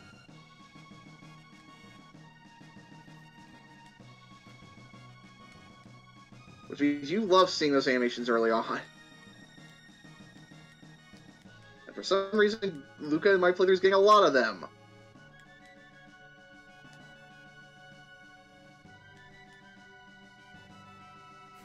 Well, Lean would never snack before meals like that other girl did. I thought she ate too much to be our queen. Great, now I'm just imagining, like, the old anime bloated character joke. I couldn't eat another bite. What? That wasn't Queen Lean? And I wasted my time whipping up a batch of that ice cream dish she wanted so badly. Yuck. I can tell the reason why he did the yuck thing, because something tells me he took that a little too literally.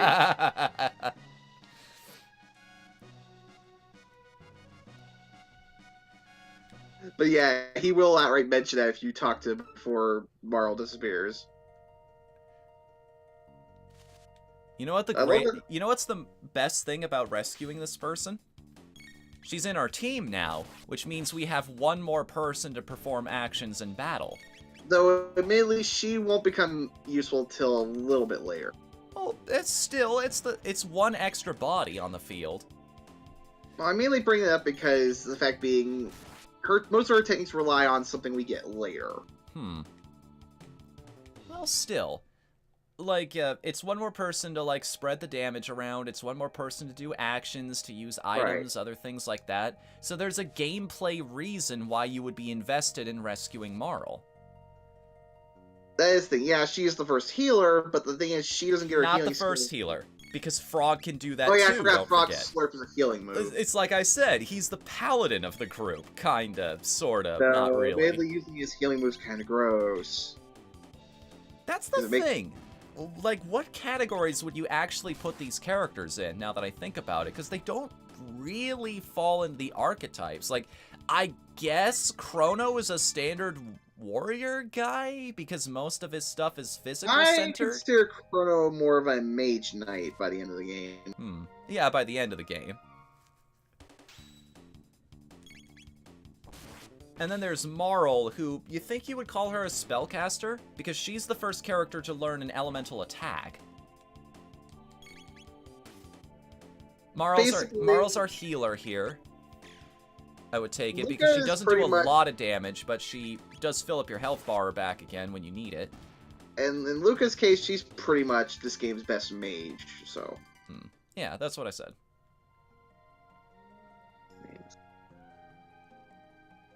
Sorry, I kind of hate it when people do that to me, too. Okay, apparently the bromide is actually in this still. I didn't know about that till I found it earlier, but it's not showing up in my inventory anywhere. It's a joke, that's why. Okay. It's like the frickin' you found Princess Peach's blank in... Question mark, question mark, question mark. But yeah, it's the same in this version too, because I just found it. Bromide is an old antiquated word for a picture. Basically. I have Matt to thank for teaching me that tonight. Take this, you perverts! Those guys were just having fun and playing around. I'm not gonna go kick the crap out of them. They tried to kick the crap out of me, so I'm gonna kick the crap out of them. Wait, is that what they actually said, the monsters? It's like they're trying to steal the picture. Take this, you perverts. No, they literally attack you for trying to steal the picture, but... Okay. Yeah, it's not even a key item in this game, because I'm looking here, so... So it's literally just a joke. I'm like the question mark thing. I'll give you this if you put it back. Just leave it alone. Walk away like nothing happened. It makes me wonder what that was, the original Japanese. How do we get home? Your Highness, Princess, Please call me Marl. Well then, Marl, observe. Hello, Time Key. Wow. Luca, you're amazing. Ain't it the truth? I mean, enough with the false modesty. You have a real gift. I would trade my royal ancestry for your genius in a heartbeat. Well, if you say so. Anyway, I call this thing a gate. It's a kind of portal that takes you to the same location in a different era. Gates are very unstable, so I use the principle behind my telepod device to create a gate key. Now we can use them as we please. But why does this... I need to drink some water, because all of these female voices are just destroying my throat.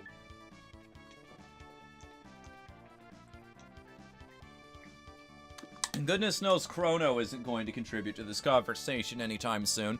Ew, it looked like the damn Naga in this scene just sneezed. What's up? I was looking at the animation of the Naga during that weird scene where they're all eating. But why did this gate suddenly appear? Either the telepod had something to do with it, or something else made it. This is getting pretty weird. Let's at least head back to our own time. Alright, coming, Chrono? Well, I'm not staying here, that's for sure.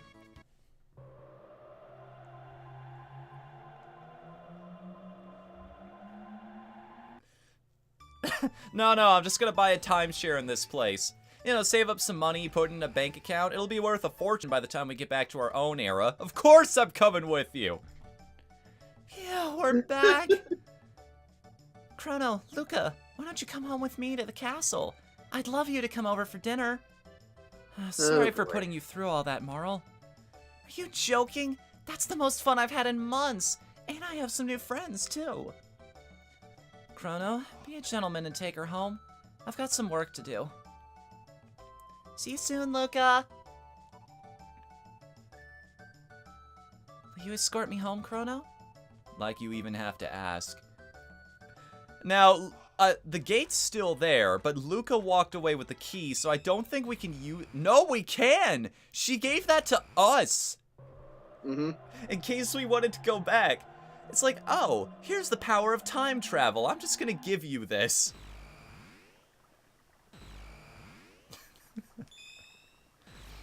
Just on demand, being able to hop into any era you want. Come on, we grew up together. Absolute power won't corrupt you, absolutely. I trust you.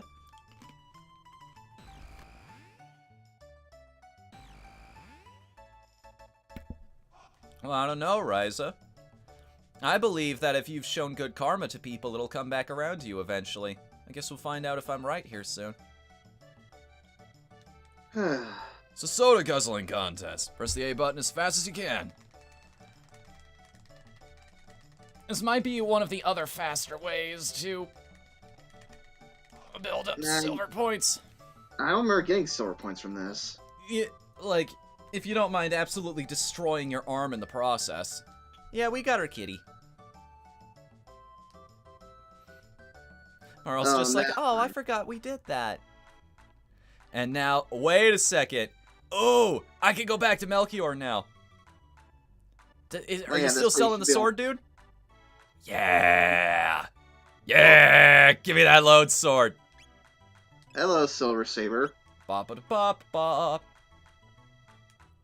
By the way, could you talk that young lady into selling... No! No! No means no! She just slaps him. You'll get 2 more load swords later. Well, I'm kind of glad you didn't tell me that. I don't know, I feel accomplished. Honestly, at this point, it's good to have something like that because it means you won't have to worry about it later. Because you can just sell, like, the Elder Sword. Gato, shut your face and give me silver points. I think he only gives you them once, if I remember correctly. No, he gives them to you over and over. You can grind off of this guy. They might have changed that in the DS version, because I think the DS version, he does that.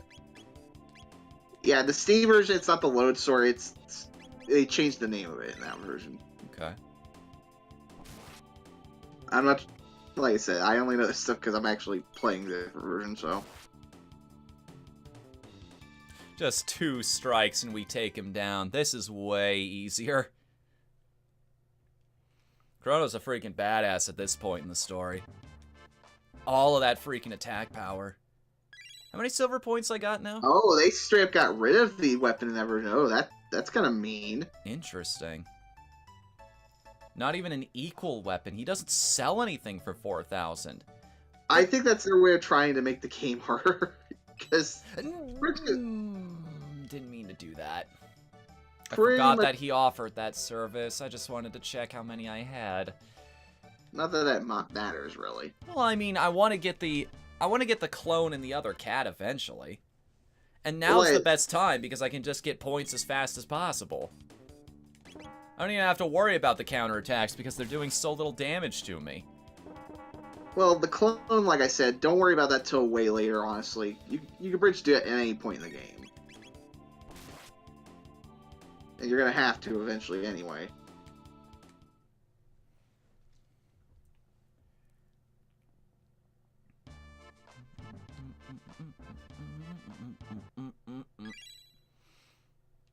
I want my revenge on the on that one mini game, though, because I can't believe it was the stupidest thing. It wasn't even one of the shoulder buttons.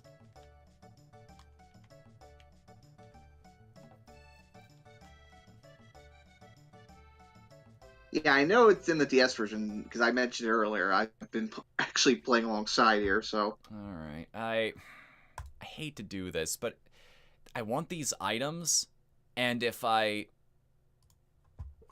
yeah, sorry guys, I'm gonna use a state on this one. That way I don't have to play the mini games any longer. You're playing on an emulator, I don't blame you. I promise not to take too much advantage of this in the future, but... To be fair, these mini games are bullshit anyway, so... Laugh, surprise, laugh, surprise, laugh, surprise. Okay.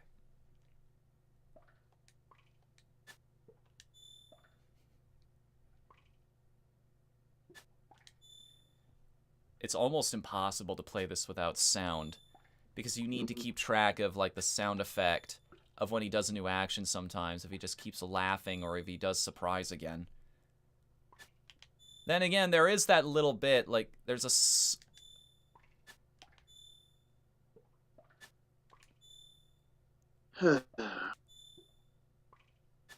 I hope that's not picking up over my mic. Hold on.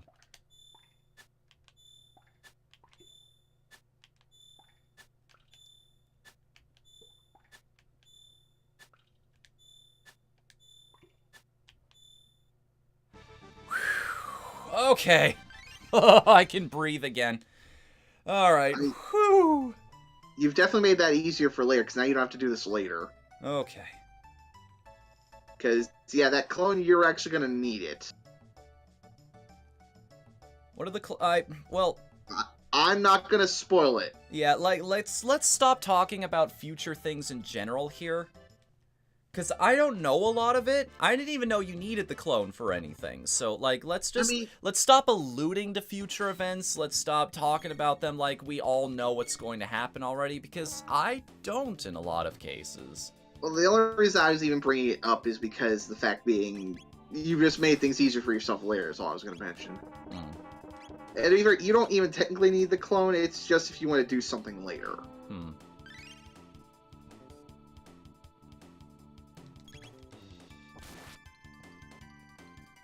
There we go. So we're gonna need to fight, because we had like 40 points before, so in order to get this item, we need to beat him 3-4 more times, and then we could just play any other minigame that we want. I don't think I ever did the cat, honestly. I kind of want to, because the minigame is fun, and I'm surprised the context of what happens here, I'm surprised that doesn't cost you any morality points or whatever. What, beating the crap out of Gato? No, like, the final minigame that you play in the tent. I'm not going to spoil it or anything, even though it seems like most of the people here have seen it before, but it's just like... They judge you for every little thing on your character. The thing is, you don't even know that your first playthrough, so you're probably just goofing around to see what you can do.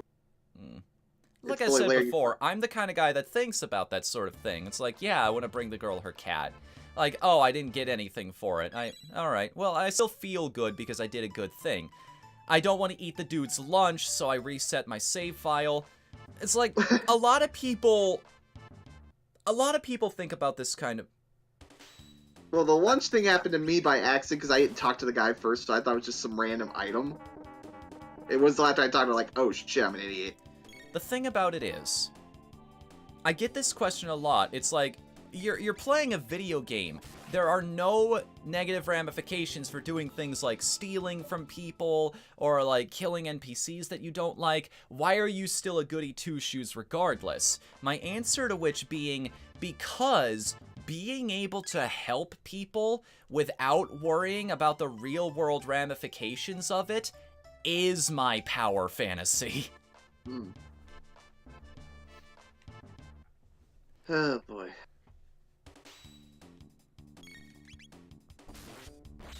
Ooh! One shot!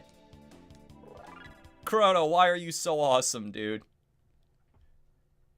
He's pretty much, if you're not using fraud, well, I mean, you have to use Crow throughout the majority of the game, so I don't know what I'm saying.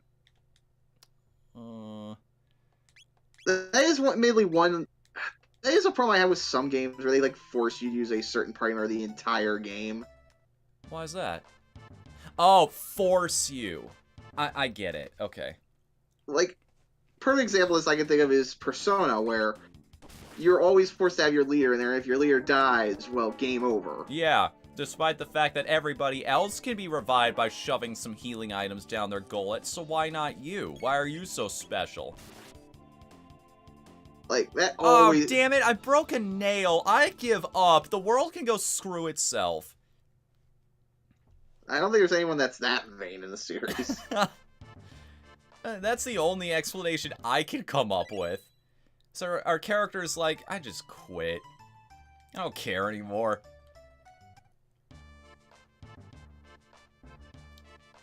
Yeah, like, plus I pretty much did every bad thing my first run by accident.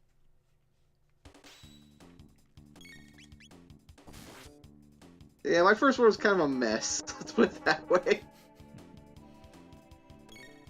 But that's what I like about playing a game blind. You know, you don't know all the tricks. Yeah, you're allowed to make mistakes, and then you discover things, and you're like, oh, okay. If I ever do another playthrough, I'll try it this way that time. Right. It's like, I don't know if I'm going to get anything for having this cat lying around. Like, I am apparently going to get something for having the clone. But I just want it. It's there, so I'm going to try to get it. That's just my mentality towards RPGs in general. It goes back to Super Mario RPG when you get the hammer. It's that exact sentiment the game says.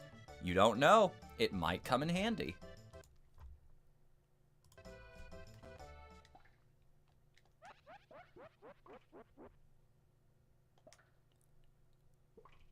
Spine-tingling show's about to start. I'll give you 80 points. Monsters are closing in. Throw your pack against them and push them back into their cage. Who wrote this damn script? A hostage will be slowly lowered into the flames. To save the day, you must hit the blue light to raise the rope. Defeat all monsters before the hostage's goose is cooked. Okay, I don't think I've actually done this minigame. The trick to this is speed, as I understand it. Beating the monsters as quickly as possible is the key to... why is my controller sticking periodically? Oh god, Marl, no! How the hell did they do that? We just saved your ass, you're already in trouble again. Yeah, that's what I was talking about. It's just like, they judge you for, like, picking up her necklace before you talk to her, not for putting her in a situation where she might literally be set on fire.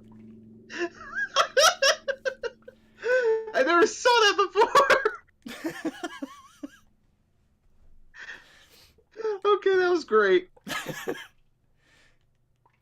The worst part is, losing this means Marl will always be set on fire. Because it's not like you lose immediately if the monsters get to you. They just hold you still so that you can't hit the switch again.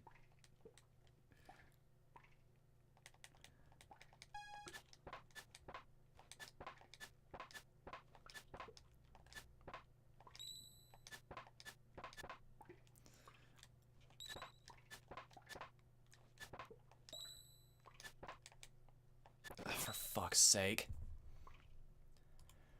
Oh, this is finicky. I wish my controls weren't sticking periodically while doing it. Your face. Not sure why I'm getting a Cosmo Gang vibe from this. A what? Cosmo Gang. Cosmo Gang. It's a Namco game. Basically, it was like an old shooter thing where you were shooting these things to keep them away from certain items. I'm gonna set the state right there so that we can skip a lot of the preamble in the future.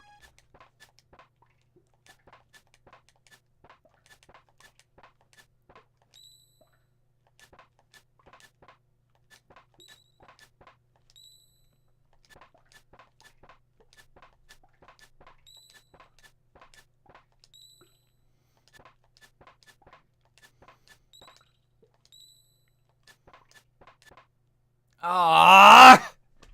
I hate it!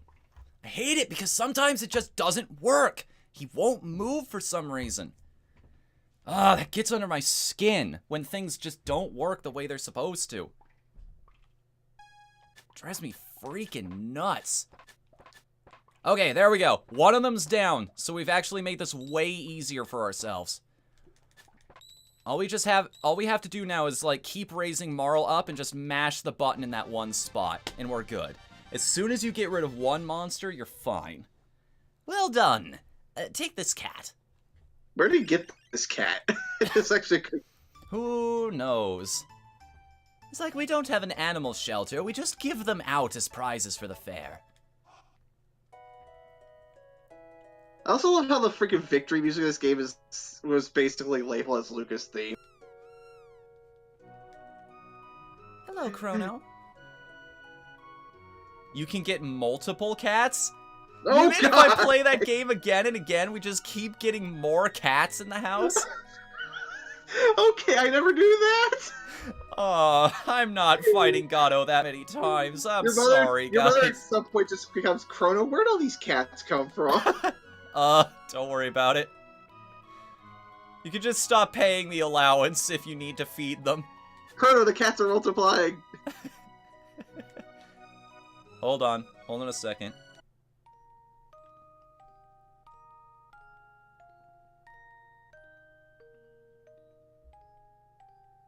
The fucking Chrono Claw in the corner.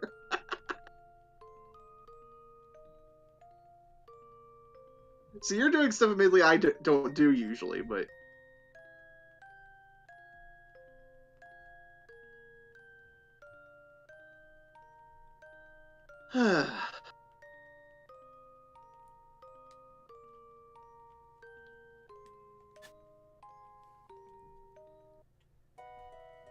Oh, just enjoying the music, Ryza. Don't worry about it. I love that little tune. Marl's theme. So is Chrono, dude. I kind of want to, because he said it's a funny scene. Oh god, are we seriously gonna get more cats? You can get up to 11 cats. What?! I'm making a save state right here.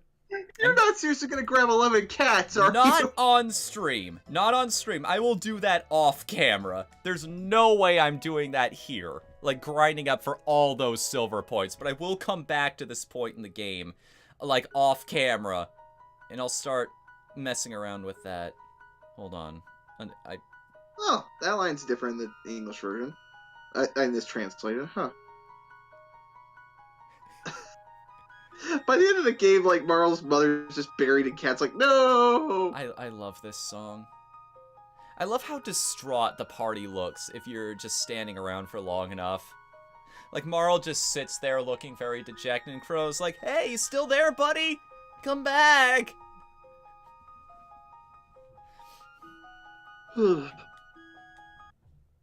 How is this soundtrack so freaking good, dude? Also, I want to point out something somebody once asked me when I played this on... I knew there was something right there! Yeah, what's with RPGs and killer mushrooms? I don't know. Even freaking... I mean, it makes sense in something like Earthbound where everything's out to get you, but... Even plants rooted themselves up out of the ground to try and stop your progress. That's just how evil Gygus is. Yeah, he's pretty much just telling you to save it for later. To be fair, like, different enemy designs are really interesting. As long as you give them a really cool gimmick in the battles, then I'm not going to complain too much. So what do you say? We're gonna give this power tab to Chrono as well? Yeah, pretty much. Badoom. Like, I'm not sure what the max on certain... The only stat I know the max of it is speed. So, I don't know if there's a max at some point where we don't want to give him the tabs anymore. That's another fun little interaction right there. Did you catch how we accidentally kicked the rolly? So we knocked him into a tree, and then he... he agitated some more enemies for us to come up and fight? Regular stats are 99, says Matt. Okay, so yeah, there's basically... I don't know the exact point where you should stop giving him tabs, so... Because I'm trying to remember how his actual, like, stat growth works. I mean, great, we're not trying to... There should be a hidden path right here, because of the way the grass is set up. There should be something right in that spot, but I have no idea what it could be. Maybe that's something that happens later. We'll be going through this forest again.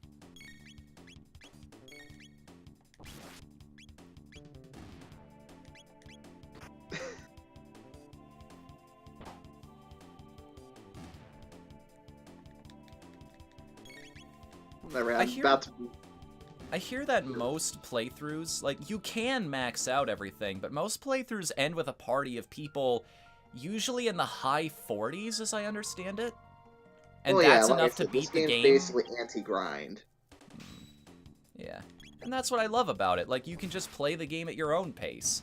You could go back and try to level up your party members, but you don't have to. As long as you understand the enemies, you pay attention to the dialogue and what they do, you'll be fine. And that's cool. It's actually a design philosophy I'm trying to put into my own game here. Like, it's kind of weird to call it an RPG because there's no traditional leveling in the game that I'm working on. It's more... I don't want to give away too much right now. Like, you guys will find out more about that as we go along in the months. I just hope it's not like the frickin' sphere grid. In fact, I'm just going to drop this right here. if anybody wants to join in and become part of the community, like anybody here who might be new, because, like, I'm probably gonna drop a lot of my updates in there. Princess Nadia! Shoot. Are you alright? Where have you been? I heard you were abducted! We had soldiers searching for you! Scoundrel! You're the one, huh? Kidnapping Princess Nadia? No, Chrono's... Admit it! You confused her and tried to take over the throne! Terrorist! Stop it! Time for my vengeance! Oh, guys, maybe sound like the monarch. We helped create this justice system. That's the worst part of this. Yep. That pose right there, the way she was doing that looked like she was opening her mouth Muppet style and screaming at the top of her lungs, "Stop it at once! What are you doing?" But Princess Nadia said to... Oh, idiots! Detain him! Chrono! Gee, I wonder why the Chancellor wants us killed so badly. That's a good question, actually. Oh, wait, no, I'm an idiot. I just remember, no, Marl does get healing things before she gets a certain thing later on. I'm an idiot. For some reason, I thought I was tied to something else. I'm the Chancellor, the prosecutor. I'm the lawyer, Pierre. Members of the court, we now bring forth the defendant, Chrono, who is charged with abducting Princess Nadia.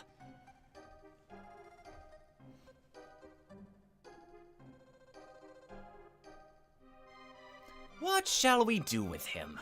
Fire, perhaps? Hang him upside down for a few years? Or shall we employ the guillotine? You, the jury, shall decide his fate. Now, let us begin.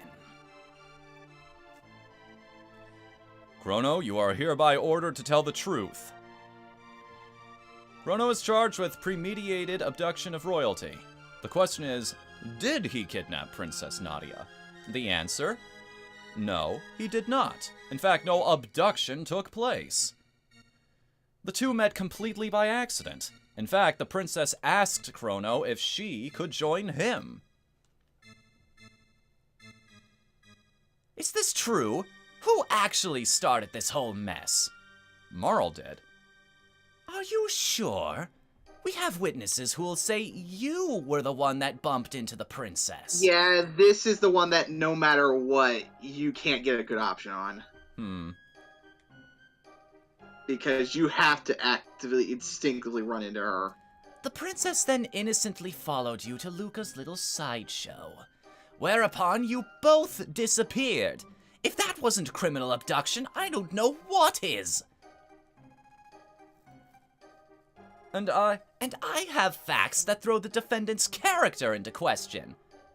Objection. This can't have any relevance whatsoever to this case. Care to respond, Chancellor? Chrono's character is at the very core of this case. We have nothing to hide.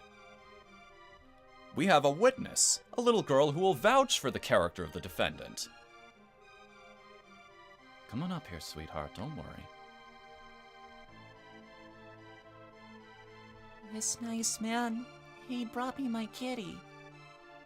Thank you for being so kind. How about that? Doesn't this young man deserve a medal? Deserves a medal for staying a fucking cat. Whew, looks like they're buying it. The issue here is motive. Was there any motive for this fine citizen to kidnap Princess Nadia? No, there was none. What about ransom? Chrono, her fortune did tempt you, did it not? No. Are you sure? You really weren't tempted? Not at all. That's enough. I have no more questions. It is evident that my client is a fine, noble young man. Your Honor, the defense rests. Members of the jury, if he is guilty, stand to the left. If innocent, Stand to the right. Fingers crossed, everybody. Not guilty. That crowd's hating this. Not guilty. We want blood! We want blood! Not guilty. Think we're doing well so far. Not guilty. Yeah, you can seriously just get a whole party of not guilty. I love this. Chrono just takes a fucking victory lap around the courtroom. He's like moonwalking behind the chancellor. This is a kangaroo court.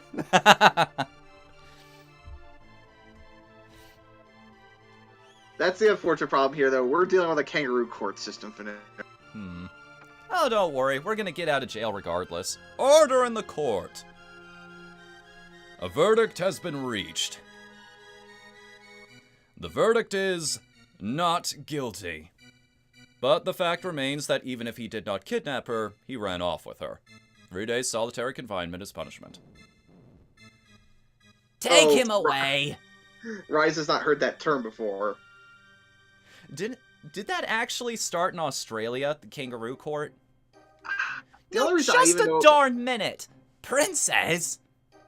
The only reason I know what the term is because we used to do that back when I was in literally grade school. That's enough, my dear. But father!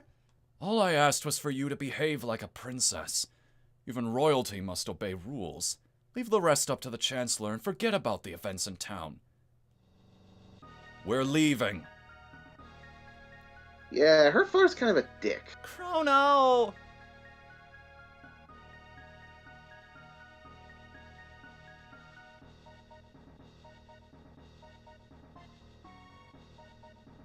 So, you want to explain what a kangaroo court is? You might be able to do it better than me. Essentially, from what it was, it's effectively mob justice, for lack of a better term. This terrorist has tried to overthrow our kingdom. He has been found guilty, and you must now carry out his sentence. Essentially, the terms tend to be used when there is an overwhelming majority in a court situation like this. Basically, you're going to lose no matter what. So, this is the monster who kidnapped the princess. The execution is 3 days away. Do not let him out of your sight. Execution? Strange, but I don't seem to recall hearing anything about no execution. What? How dare you question me? The paperwork's probably just been held up in the system. Understood, sir. Guards? What an asshole. Take the prisoner away. We were found not guilty, I want to point out. So this guy's intentionally trying to kill us for some reason. Like, is he just a product of the chancellors that came before? Like, that guy hated being stuffed at chess so much that he just drilled into his predecessors the idea of justice? I am not revealing anything. We can find out much later in a side quest. HP and MP recovered. Some sympathizers brought that stuff for you, you lousy felon. What do we got here? Got 1 ether. Put down! Put down! I said, knock it off! Oh, I'll show him. Open it up.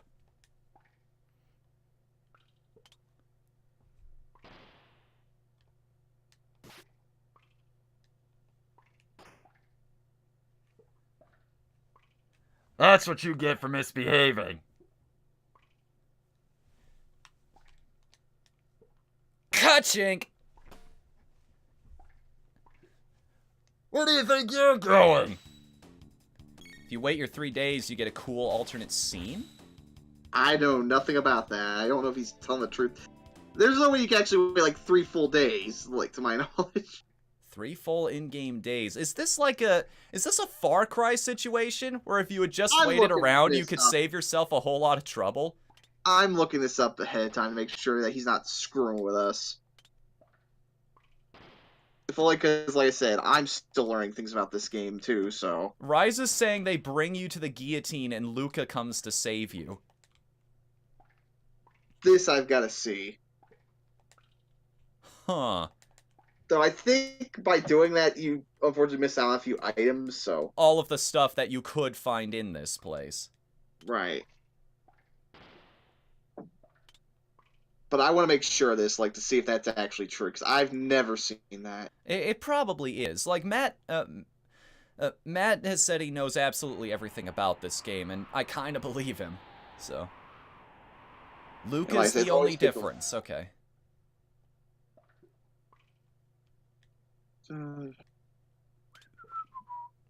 Yeah, these guides take forever to go through. What are you up to? Oh. You just had to stop me, eh? I love how the guards just let our quote-unquote sympathizers deliver our weapons to us. You know, you cannot... Oh, I forgot about that. But then again, if you do that, you don't get the experience for the fights. Or do you? Hang on, that's worth testing. Let me check this really quick. I'm at 925 experience right now. I'm going to pay attention to that.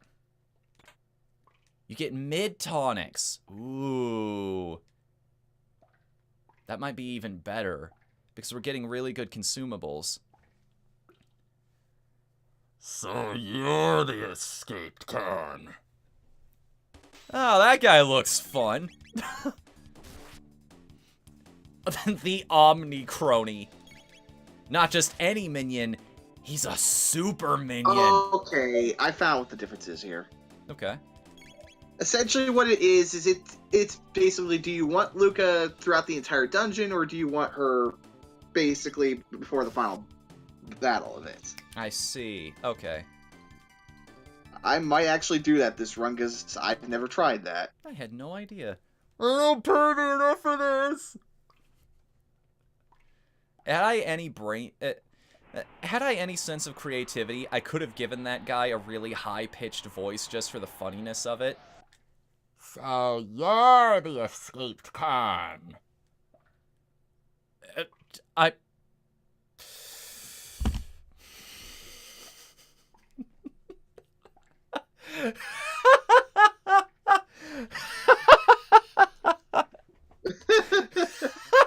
What the hell?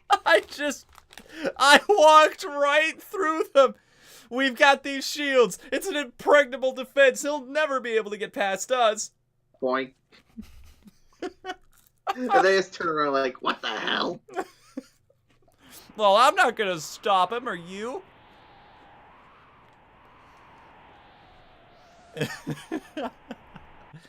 They're like the freaking sentries you see in England. They're sentries. They're stationary. Okay. Huh. I like going with the Luca route because you can get some... That's a good point. Like, you could True. level her up a little bit more, but... That Hypno Wave would be useful at this point. Uh-oh. I see you there. What's your pattern? Down, right, down. Oh, he's kind of random, it looks like.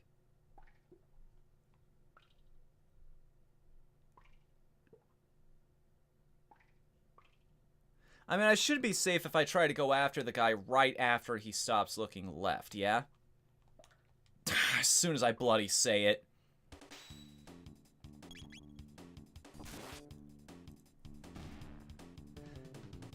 Well, I got my wish.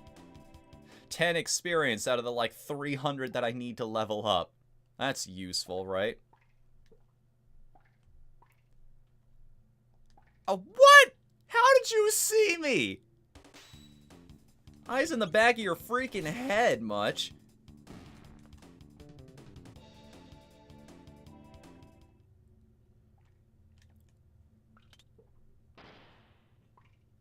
Whoa, hey, buddy. Let me get you out of there.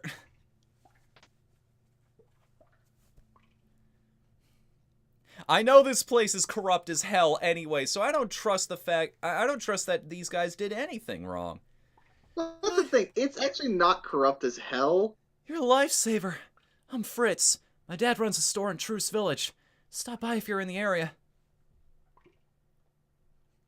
Like, there's only one corrupt jerk-ass in this whole place. Hmm. And there's a reason he's a corrupt jerk-ass. Well, thanks for telling me. Well, I'm not going to tell you why. I'll let you figure that one out on your own.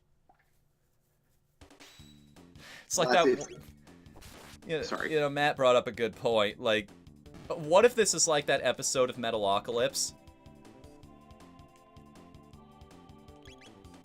You know what I'm talking about, right? Yeah, I know, where they accidentally freed a serial killer. They free a bunch of criminals. And there's just basically a giant riot as they pour out of the walls. Oh, hey, I got a different result than you. Hmm? I got all not guilties. Really? Because I thought you were supposed to have all of them but the one. They might have changed it in the DS port. I don't know, because I did everything right to make sure I got the not guilty right. I got everyone on my side.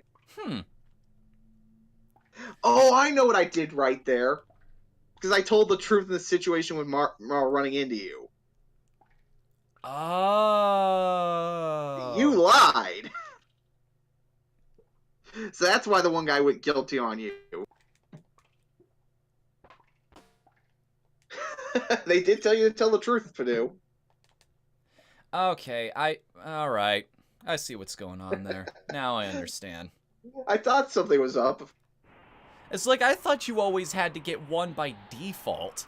I thought it was inescapable to get that. But still, like, overwhelming majority in that room. I'll go with that. Also, the guard's dress here is weird, I'll say that much.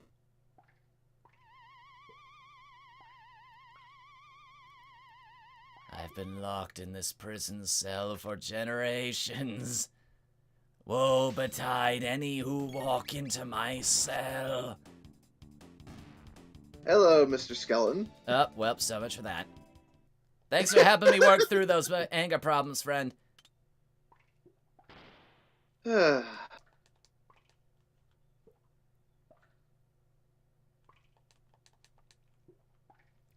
see, if I recall correctly, there's a way to get back into these rooms to get those treasure chests.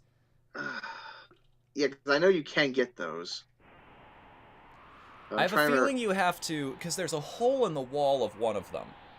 So if we go up and then come back, we can probably go outside and then come back into it. That's basically what I can remember. I forget which room it's in. But what about those ones all the way at the bottom? Like, right next to the cell that we started in. There were even more treasure chests. Do we do the same thing there? Maybe? Probably. Like I said, they like to hide hidden shit in these games.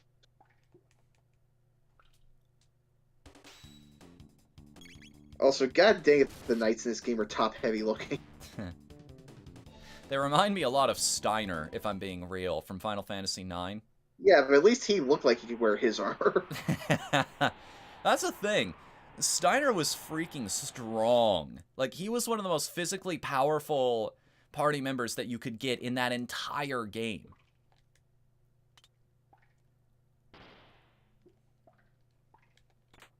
Six ethers, what the hell? What did you get that for? I don't know. I just got 6 ethers for that care package. I only got the 1. I think that's because I did everything right. Well, fine then. That was okay. I didn't mean to. That's just funny. I still love that you can do that. Just walk clean past the sentries. I mean, at least we're learning things. That's good. What does that switch do, then? Why was it open to begin with? Weird. Switch puzzles. The eternal weirdness of JRPGs.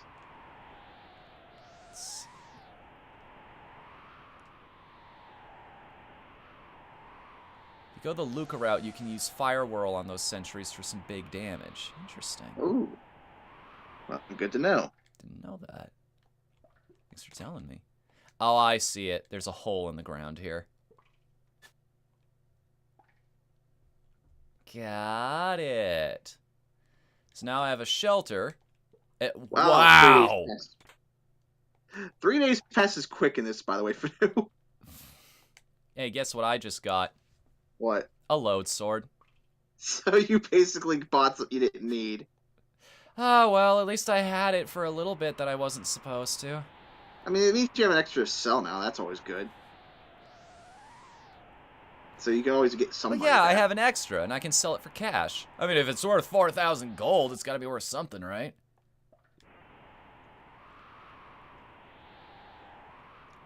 It looks like I can do something in here, doesn't it? Like, there's a tiny little crack-looking thing in there, or is that the window? I think that's the window. All right. The watching you jerk across is kind of funny. Just shake violently against the wall. Also, holy crap, this place has a lot of prisoners. I heard that Kefka laugh, asshole. God, they love that. I'm not joking. I literally just heard his laugh here. What if the Kefka laugh? Oh, what if the alien sound from Halo is just the Kefka laugh slowed down really hard? Work, work, work, work, work, work, work, work, work, work, work, work, work, work, work, work. Oh great, he's evolving into Chocobo.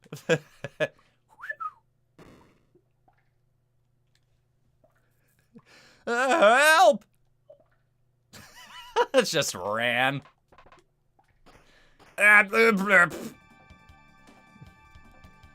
Chrono! Holy shit! I've come to save you!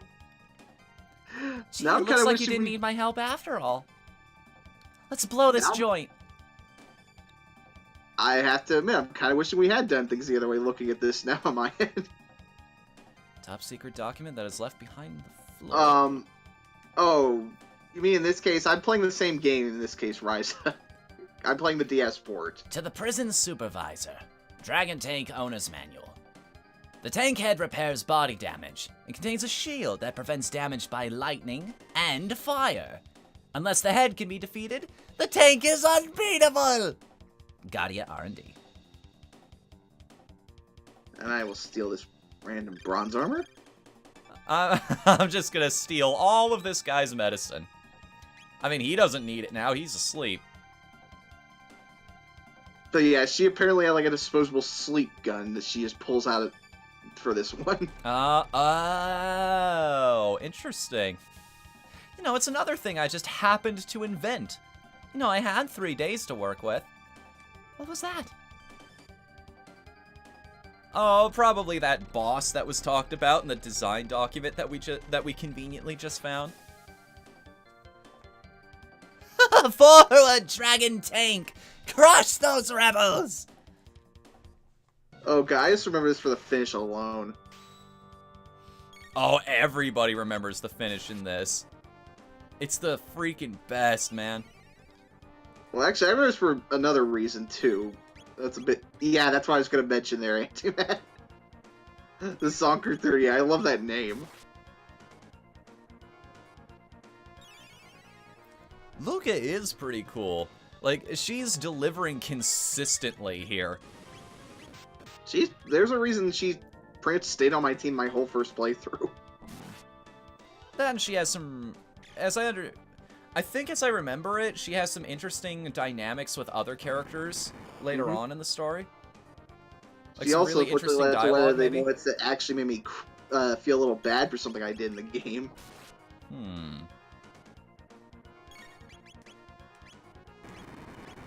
But that's a side quest thing, so I'll bring up when we get to that point. You know all those mid-tonics we've been collecting, Luca? You mind passing one of those my way? Thank you.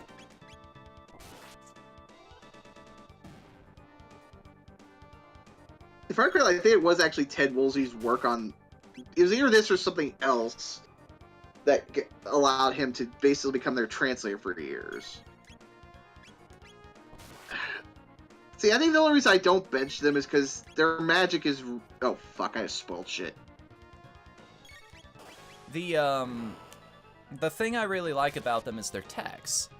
Like, Luca can do a bunch of damage. Well, she enables Chrono is the thing. She enables the Fire Spin, which is your most useful dual tech early on. Like, that does a ton of damage against groups. And later on, they get a lot of dual techs that are exclusive to them, which are very useful.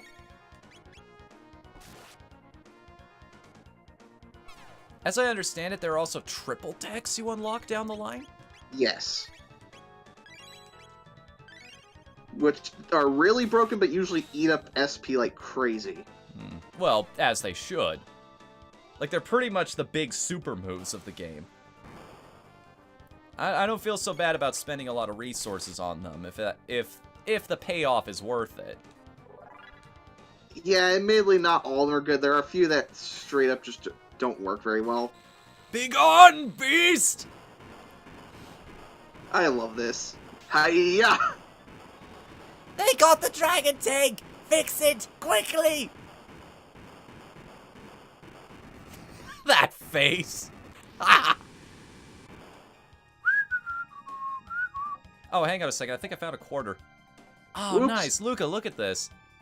That's Let me walk over here. I can see it in some better light. Maybe over here?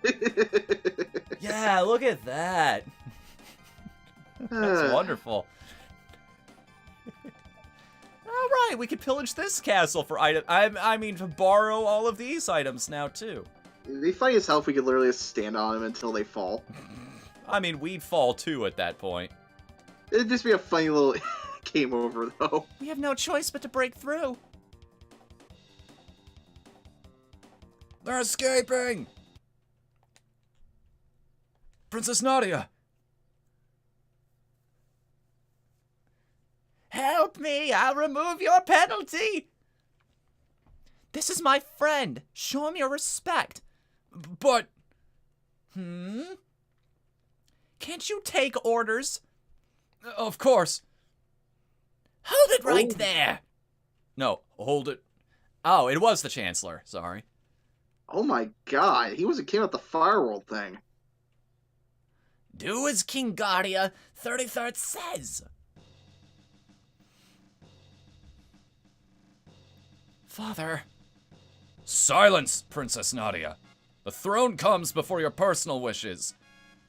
What? Just because I have a title doesn't mean I'm not a person. You pick up strange ideas venturing outside. I didn't pick up anything. It's called common sense. Princess Nadia! I despise you. I'm leaving. Princess Nadia!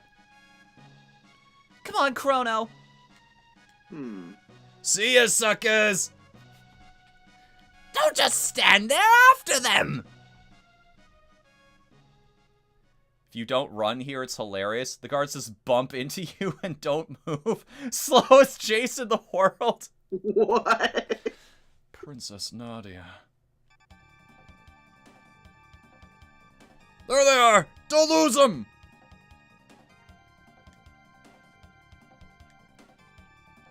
There's no escape!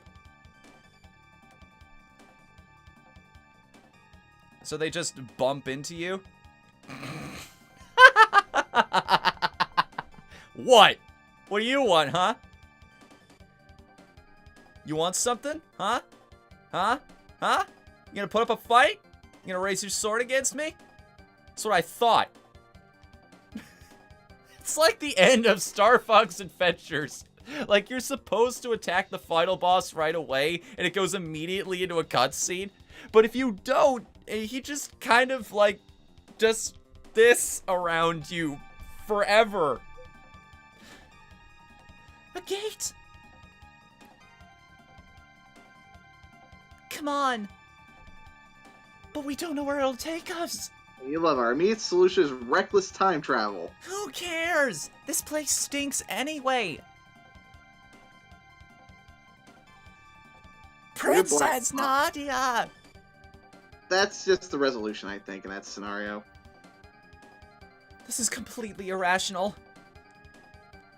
Hurry, Chrono!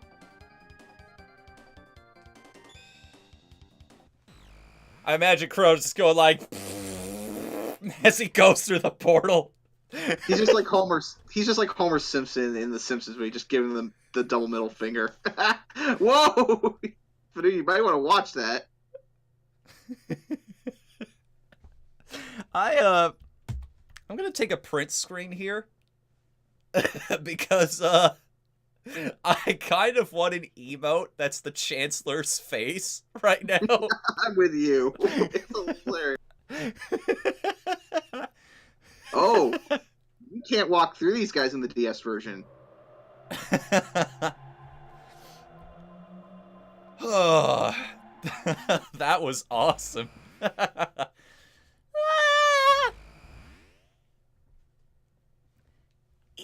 Ouch! There's no way the Chancellor can reach us here.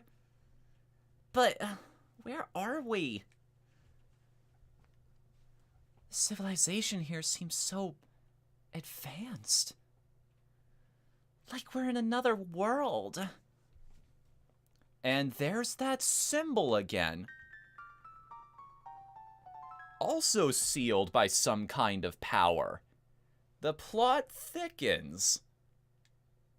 You can't help but wonder.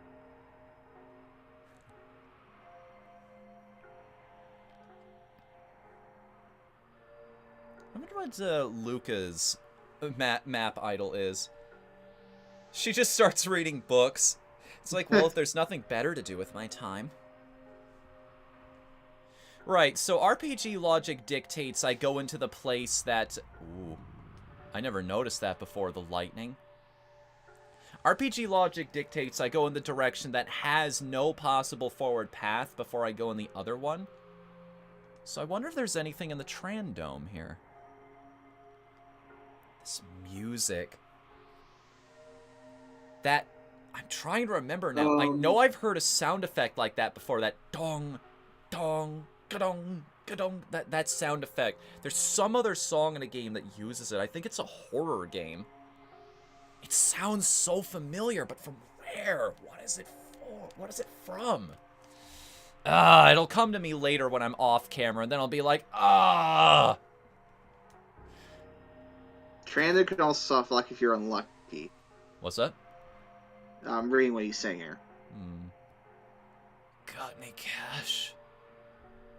You call this money? Oh well. I have some good stuff. Well, F you too, buddy. Ooh. You'd think the future... an automatic gun. I think the weird thing about this weapon is you find... like... shouldn't you find... Luca's best weapons in the future? It's like, yeah, we've got advanced firearms. We've got weapons the likes of which the past could never match up to. So let me put it this way with any RPG. It's always a case like this where the best weapons a character usually gets are usually from a previous time period. Ancient legendary MMO player replaces ancient legendary sword with an ancienter legendarier sword. Save money. It'll do you good. That's my motto.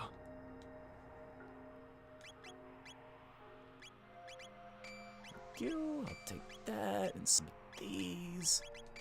I'm gonna give you those and one of them. And how about that? You can have that, and you can have these. I'm just handing out the upgrades today. Oh god, Luca's gloating. About what? About knocking out one of the guards. This is what happens. There's a deal with the mighty Luca. You'll find some food at Aristome to the northeast, but only if you get past Lab 16. The beasts there don't react to weapons like guns and swords. Thanks for the tidbit. Truestome? Never heard of it. This is Trandome. If you're looking for food, you lose. Kingdom? What are you talking about? This is an Enertron. You'll get a full night's sleep in a few seconds, but it still leaves you hungry. This is one of Nintendo Capri Sun's catchphrases, isn't it? Like, if you rest in the Enertron. HP and MP restored. But you're still hungry. Feels bad, man. Feels bad. And another door with that crest on it. I'll hand it to this game. At least I remember them. At least...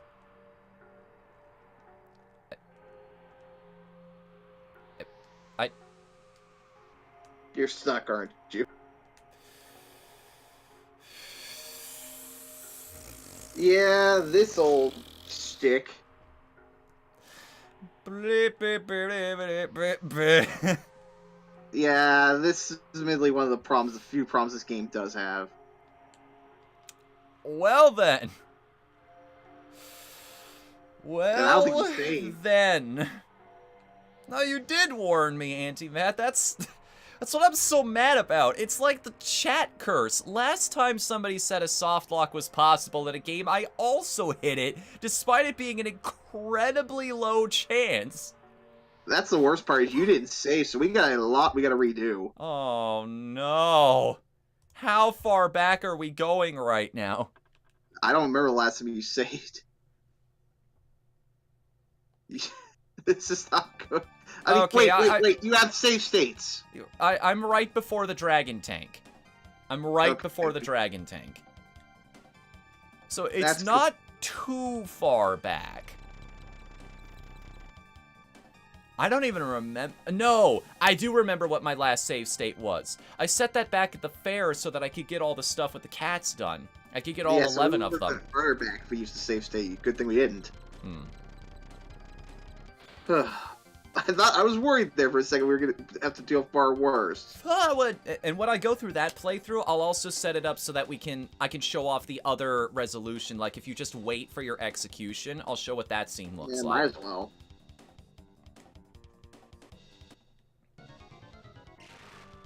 Oh yeah, we've already beaten this boss, so I guess I'll take that advice. If we destroy the head and the wheel, it'll actually be vulnerable to elements. I wonder here. Hang on oh, right. The spin won't do anything. Because it's immune to fire right now. Because most people would try that, because you've got Luca here. By now, you definitely have the spin. So most people would just go straight into fire. Because why not, right? It's the best, strongest move you've got. No, he got the medium result. Medium result? Is it that specific? Like, I have to get everybody on my side in order for it to be considered a good result? I caught the way because you got at least one guilty, like... Yeah, one guilty. I got one guilty. And meanwhile, on my end, I got 0, somehow. Because in your playthrough, the court didn't split hairs on your freaking wording. Well, it's because I didn't lie. I didn't lie!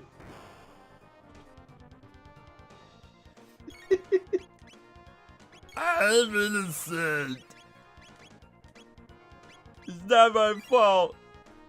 To be fair, you couldn't have known that. Hell, I'm surprised at that, honestly. This Chancellor has it out for us for some reason. We have no idea what right now, or at least I don't, because I've never played this game before. Oh my god! He was a king about the guards acting silly if you just stand still.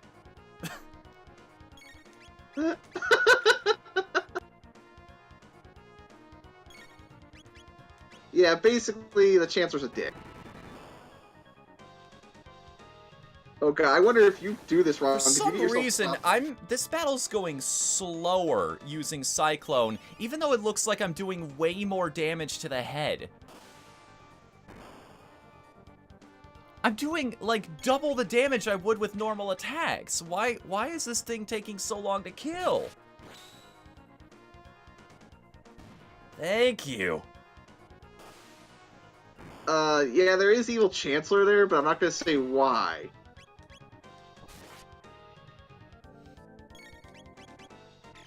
I mean, granted, that's side quest stuff, but I still don't want to spoil it.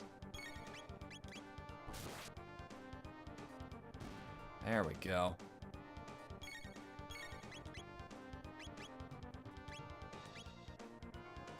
I got a dual tech with your name on it, pal. Wow, that's a lot of investment for very little payoff against this thing. Also, I love how she's just able to quick change, like, right on the spot there. Oh? Like, she has the dress on 1 minute, she just throws off next, she's in her normal clothes. Wait, what? I'm talking about this scene when we're leaving the castle. Where she just somehow changes her normal clothes. She just had those under her normal dress the whole time? Yeah. That's the... speaking as somebody who has a bit alert, where if somebody gives me 1,500 bits, I'll just dress up like Princess Peach for the rest of the stream. Dresses take a long time to put on, but they are really easy to take off. Like, you can just, like, rip that thing off of yourself. Don't fool yourselves into thinking you've gotten away with this! Chrono starts poking with his sword. What does this button do? No, Whatthefnu is not around. Not right now, not unless somebody donates that amount.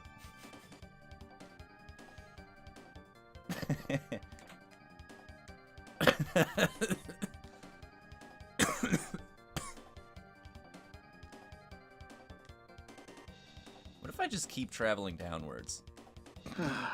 They're escaping! Whoops, not that direction.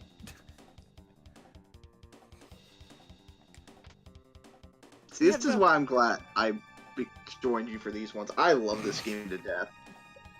Look at him dance!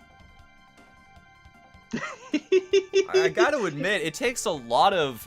It's gotta take a lot of, like, bodily control to just, like, plank your arms like that. Just be perfectly robotic. March lockstep. They're all cyborgs or disguised. How tall are you? 5'6", sir. 5'6". I didn't know they stacked shit that high. Oh, god damn it. Don't go early army on me. And, I'm just, since we've already been through this cutscene once already, I'm just gonna... And because I'm not gonna be like you, I'm saving these. Holy shit, I already have 8,000 G.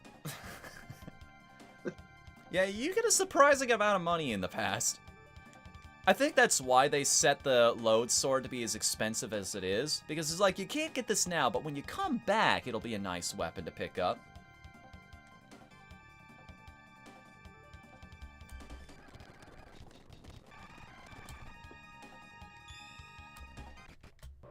And there we go. We're roughly back to where we were before now. And now I'm not going to go check out the giant door in the other, the dome of doom and soft locks and whatever. Also, is there a save point anywhere nearby? Can I just save from the? You can save from the world map. Okay, I thought that was a thing you could do.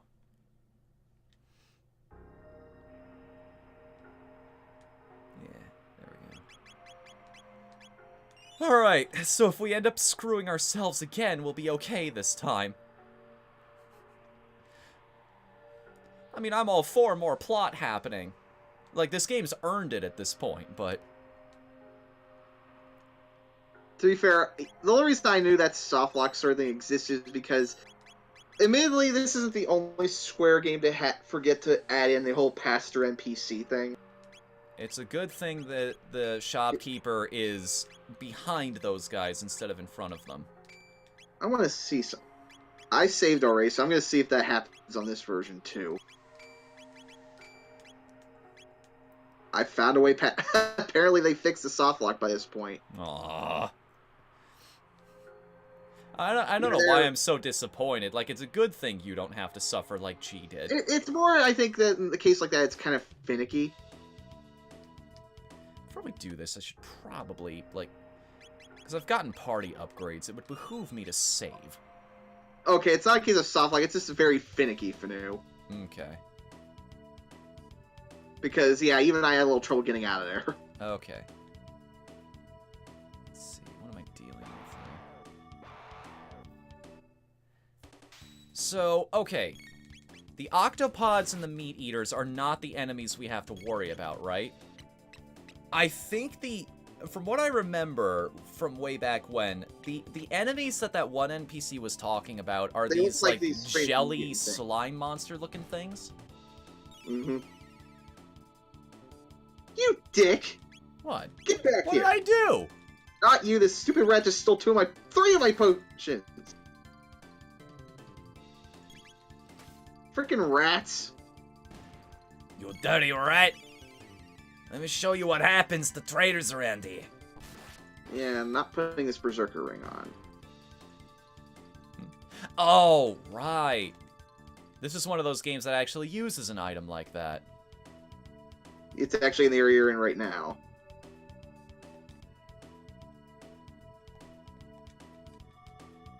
What does a rat need a potion for? I don't know. Maybe it thinks it's food.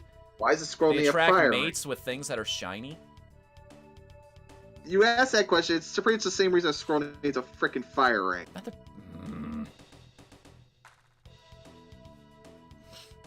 Because that is the thing. Is it lame? Because in some games, berserker rings are actually worth it.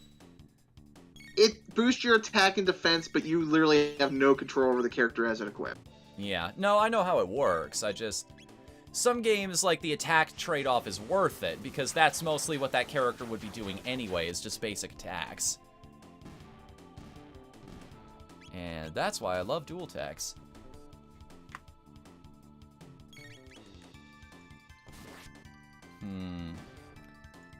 That's fair. That's pretty much my mindset with any RPG like this. Anytime I lose control of my characters, I'm like, no. Because more often than not, it screws me. It is off-putting. It's like we're taking away your ability to interact with any of the strategy that may or may not actually be present in this game, depending on the skill of the people that developed it. Because some RPGs only like to pretend they have really good battle systems. Mm-hmm. This is a game where it actually pays off to think about what you're gonna do next. Yeah, considering I mess with black magic, Luke is more my type of character, but... That is a good question now that I think about that he brought up. Hey, you can't do that on Twitch. That's what got me banned last time. What? You leave the ladies in my party alone. God damn it, FNU. I was wondering why you were making that joke. Kind of brute forcing these octopods right now. It's like that man-eater heals everything on the field. I should probably be going after them first. It's somewhere off screen you can hear distant woomy. I'm a big fan of Vimo, particularly. Also, did you see that April Fool's Day video that Mike and Nell released? Like the fake mobile game? Yeah, I saw that. That was good enough to where I was like, is this a joke? Wait, why is this on Mike and Nell's channel? Is he working for Nintendo now? Because this doesn't look oh, wait, that's not a thing. Yeah, admittedly, it's not till the end of the year you realize it's fake, because it does look a little more realistic than you would think. It's... No, it wasn't just Halo on Switch, Ryza. IGN released a video. We're releasing everything on Switch. There's also the joke they made, like, making like a Splatoon mobile game. Yes. The Splatoon mobile game is what I'm talking about, and that was... Oh, that's a really cool video if you haven't seen it. To be fair, though, that didn't look like it would have been a bad mobile game.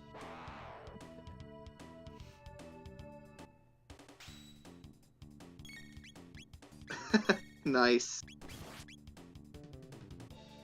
Damn it. I'm starting to hate these damn junkyard rats!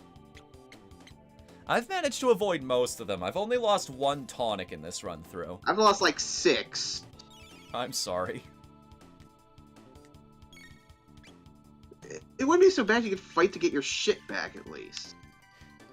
People in the chat are designing dual text for me and some of the people who enter the streams. That's kind of cool, actually. Well, I mean, that's one of the reasons I really wish more games did combo stuff like that. Yeah, like the party members actually having interactions with one another. It would make sense considering, you know, they're a team. Like, play around with that. Have them talk to each other like the Tales series does. Like, just funny little interactions. Like, watch them play off one another. You'd be amazed at the results you get.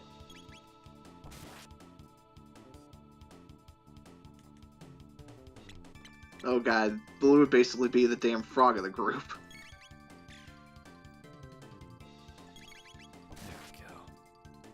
Not that there's a problem with that, frog's awesome.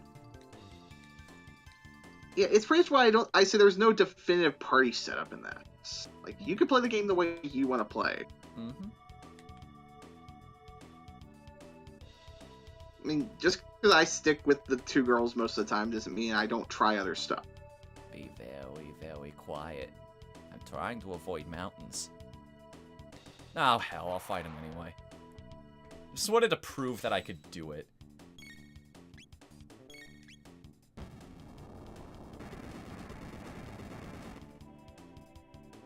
It's even better once we start getting to another thing we're going to be learning soon. I think I hit the wrong one there. I forget how the counterattack works on these guys, admittedly. The one thing about the dual text like that is it's a little difficult to tell which enemy you're actually targeting and which ones are getting hit secondary. I know the hand is flashing more than the one that's on, Wait, why did Marl learn the provoke ability? She's not even close to being the most, well... Because she's a tomboy? Well, I mean... But usually you give that skill to somebody who can take a pretty big beating.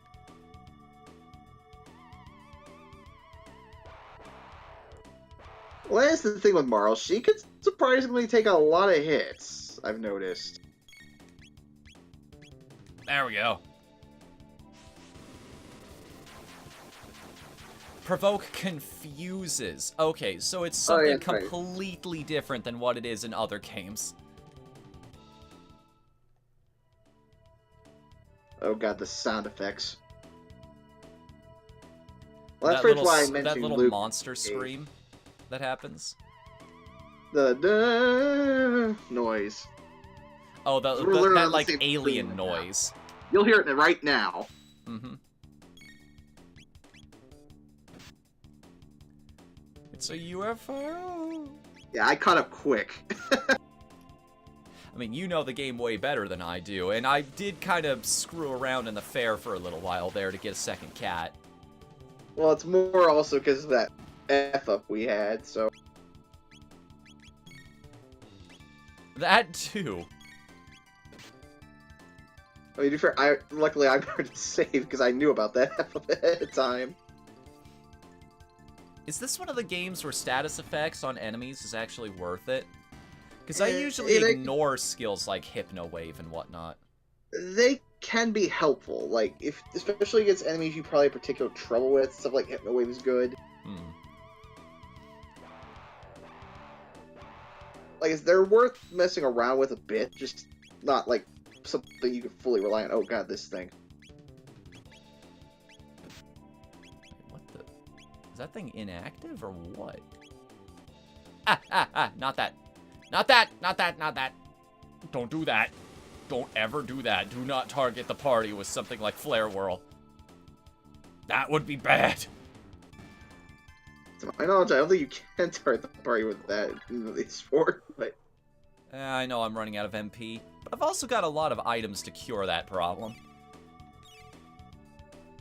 Oh, guys, Rose, you got something come up that's gonna be probably a pain on that controller. Okay. Don't tell me what it is. Like, I won't tell you what it is, but they did change the move name between ports, I just noticed.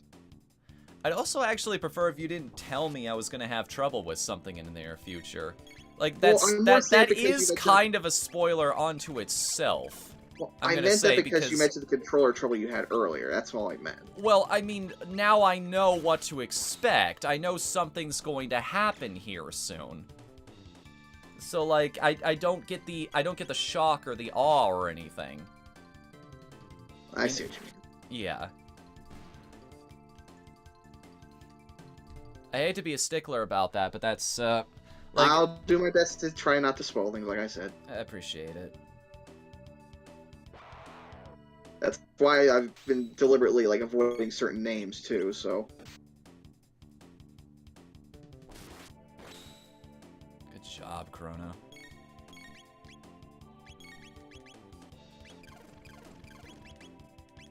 Like a freaking boss. What is it with us and playing games with, like, blood tendrils? Like what that mutant just did there.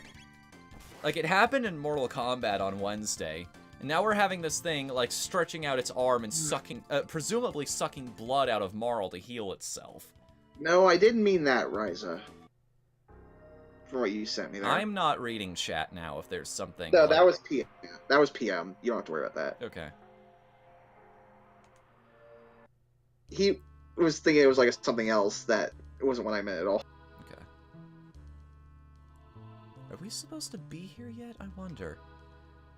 Because it's not like the edge of the map, so... Supposedly we're supposed to do this first? Well, it's basically another town, so it's useful as hell if you just got through the ruins. You there. Where are you from? We came from the laboratories to the west. What? Hey, we got people who crossed the ruins. Say again? You're joking. So there are people who can beat up those freaky mutants. Daddy's gonna bring us some food. My husband went down to the food storage area below. I haven't seen him since. There's an old factory site called Protodome to the east. Can't get near it because there's a bunch of lunatic robots in the area.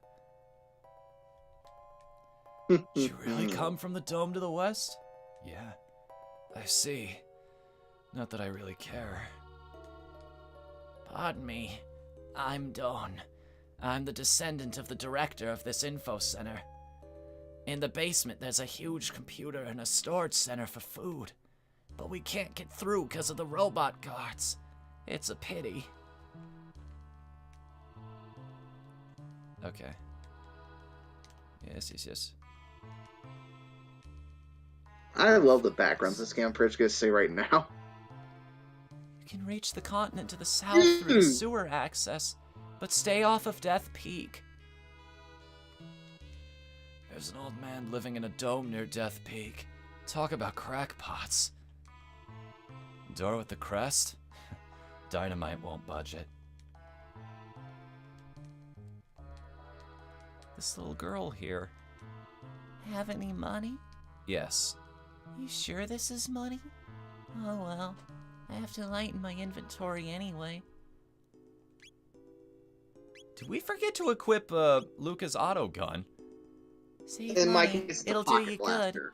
good. It's what that guy who walked to the other dome used to say. That's why they have the same inventory. Oh, that's a cool touch. Also, that's another name change. It's the Pocket Blaster in the DS port. Okay. Confuses enemies for 3 rounds and heals only the both of you. Huh.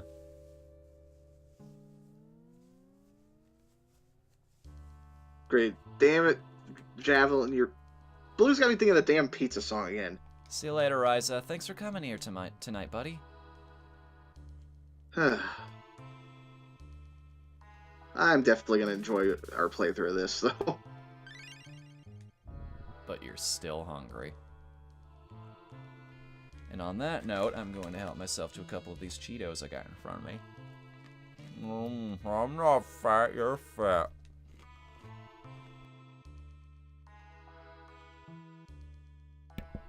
Of course. And no one's ever returned from there. Gotta try, right? Whoopsies. It's nice to see such spirited young people for a change. Careful now. And come back alive. Wasn't planning on dying down here anyway. This console controls the passageway. We need a password to get through. I see. Well, up the only door that's open to us then. Now, why is this so clear in my mind? This whole Rafters segment. This is so cool. You know what this is reminding me of right here? This segment? Final Fantasy VII. It's reminding me of 6. Looks like a statue.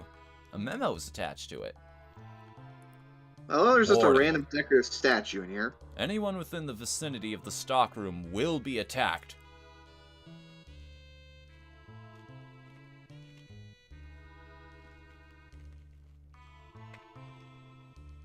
I'm trying to chew as quietly as possible so it doesn't end up on the mic. What do we got? Are we okay? And once again, I'm going to let you figure out the boss on your own.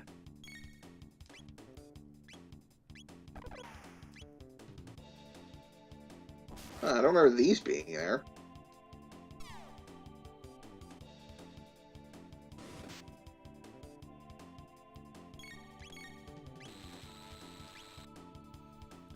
So these are more counter enemies, huh?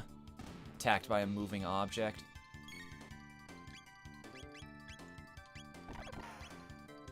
Well, when everything else fails.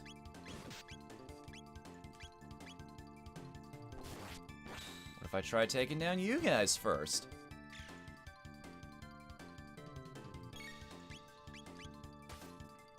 I can think of a good reason that you remember the Rafters. I'm racking my brain right now to try and figure it out. It's gotta be something. The reason I remember I feel like they're important for some reason. Like, I'm gonna come back to them again. The reason I remember Final Fantasy VI Risk is the segment inside the Opera House.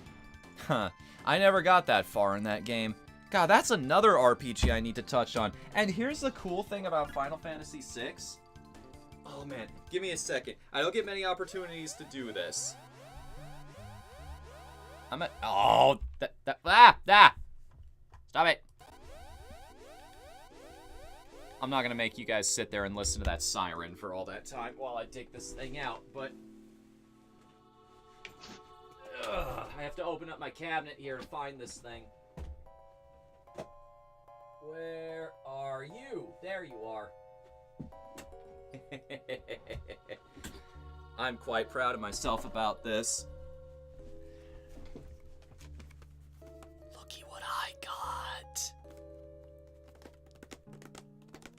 Final Fantasy III is something that I actually could do on real physical hardware if we play that game in the future.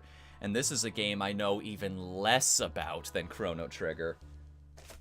I mean, I know how it ends. Everybody knows how that game ends.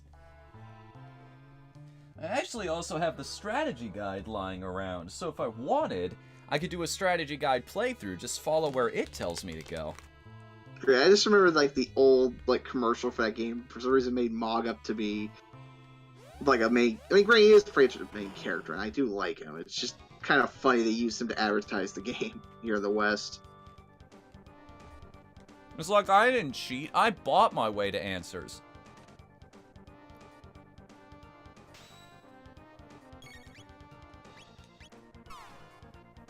So does my speed belt just start me off in every battle with a full bar? Is that what that does? It's essentially your speed's up. The higher your speed, the faster your bar goes, pretty much. Yeah, but I've noticed I've started every battle with an instant action as soon as it begins.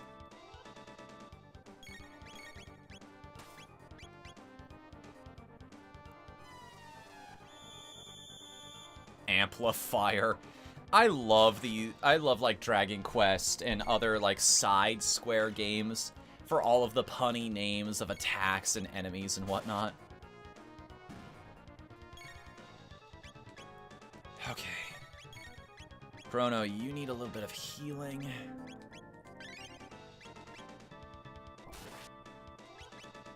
I wonder how weak this thing is to fire. No, it takes no damage at all. Earth. Unload into it. Hit it. Smash it. Slash it. Shoot it. Do everything you can. It's weird. Where's its little bit, partner? Oh, I killed them both already. Like, that's the thing. You got big bosses, you destroy their little followers as quickly as possible. I know how it works. Yeah, Same my first rodeo. Yeah, good luck with that.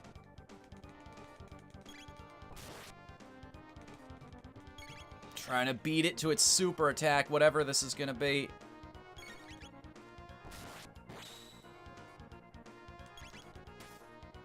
Come on! Oh, that's all it was. It just revived its bits.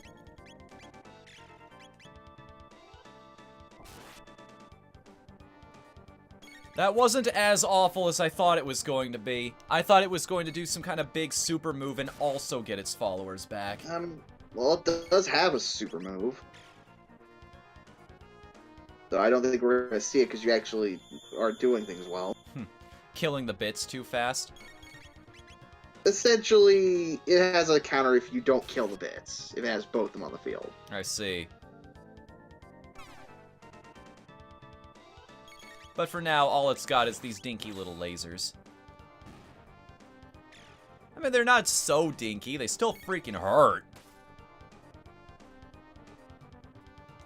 It has a triple attack? Jeezums. Yeah, basically, if you attack when it has all three out in the field, it will counter with Delta attack. Oh, that's another term that recurs over a lot of Square RPGs. Every time they come up with a new version of Delta attack, it...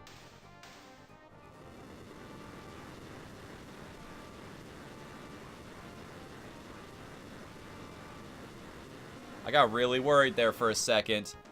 Because that thing dying had an ability name. It's like, breakdown, is this thing going to explode? I don't blame you for thinking that. It's like, if I go down, I'm taking you with me? I mean, there was a boss in 6 that did that kind of shit, so... Ew, something reeks!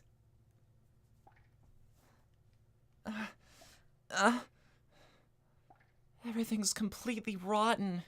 The refrigeration must have failed. Chrono, look! Ellipses. Passed away long ago, I suppose. He's holding something. What do you suppose this is? Sorry. Looks like some kind of seed.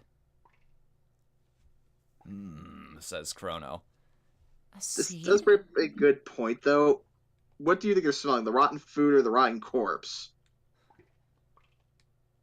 The following is written on a soiled sheet of paper. The rat is more than just a statue. It knows the secret of this dome. Catch it. Only thing that didn't spoil. A potion that's just been sitting in there this whole time. I mean, to be fair, I don't see how a potion would spoil. Well, it was a mid-ether. So it's like, that's an energy drink, essentially. There it is. Shh, it might run away. Dash with the B button, catch him with the A button.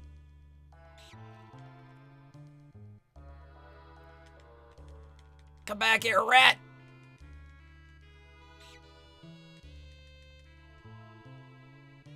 Oh, for Christ's sake.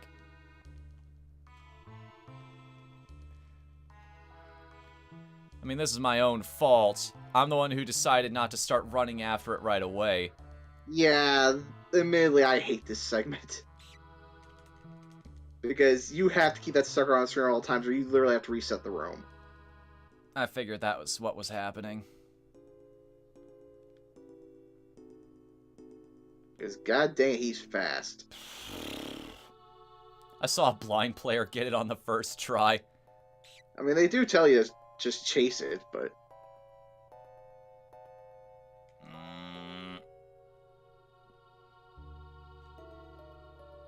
I'm kind of catching up to it on the... Got it! I give up. I'll tell you everything.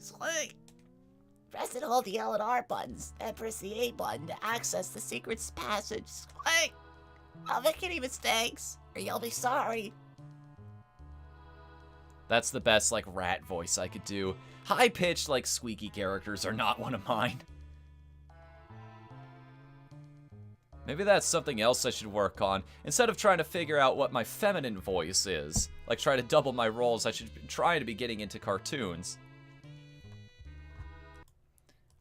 Which is, it's interesting I say that, because I actually did apply for a little animation project this guy's working on. We'll see if that ends up going anywhere.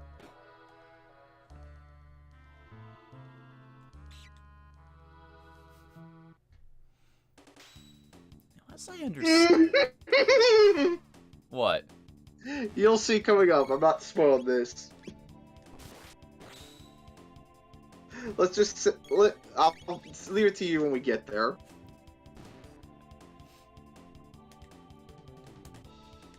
Oh, guys, there's the robot in this version is called a bugger. That's kind of funny. Yeah.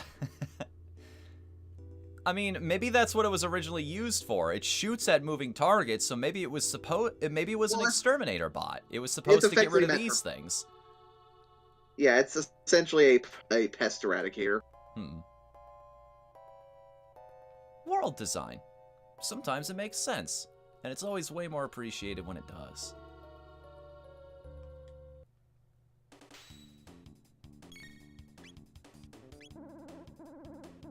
I hope I've been being picked up on the mic game-wise this whole time. I can't hear your controller clicking, if that's what you're worried about. No, I'm worried about, like, the music and stuff, like, playing over, so it'll get confusing real quick in stream. Oh.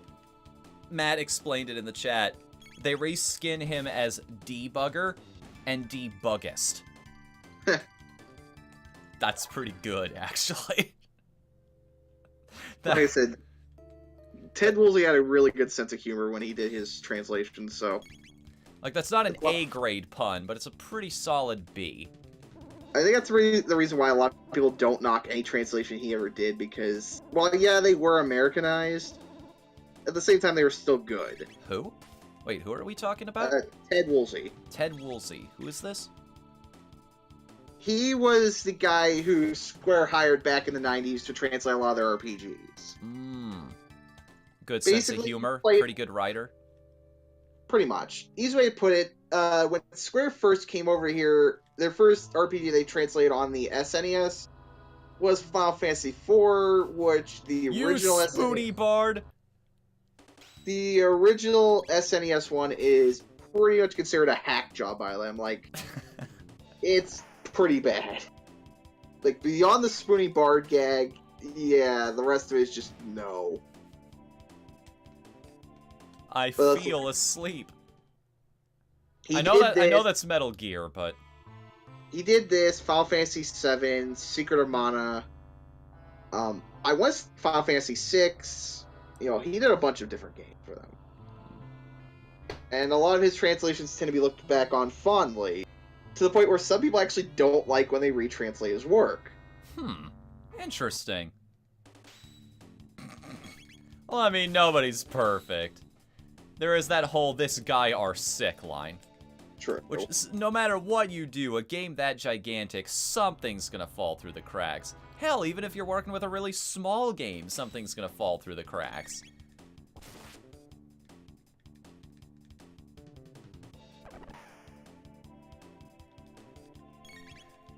Like, I've been catching some of those myself here. Like, I was going back over events that I was working on in RPG Maker, and I noticed I forgot words in places.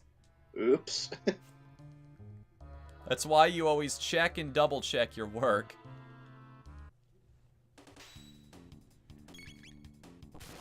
And even then, we're only human.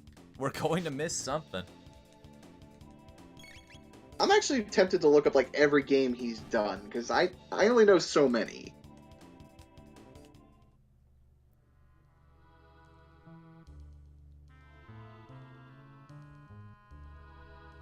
But yeah, pretty much.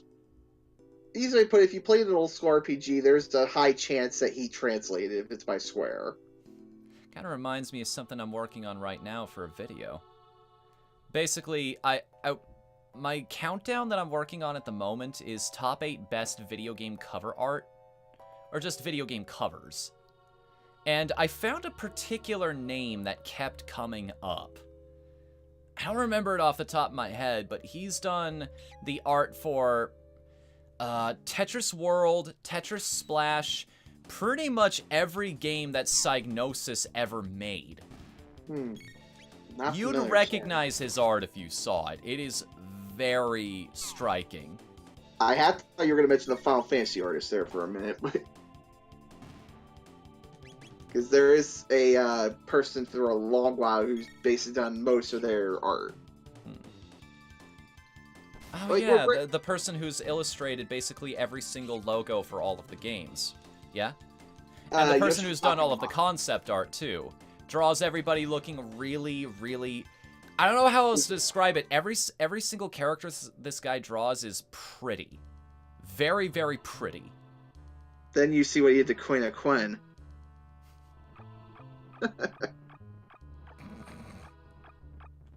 I still, to this day, don't get that character at all. Like, I've played through 9, and I still find the character weird. Roger Dean, yes.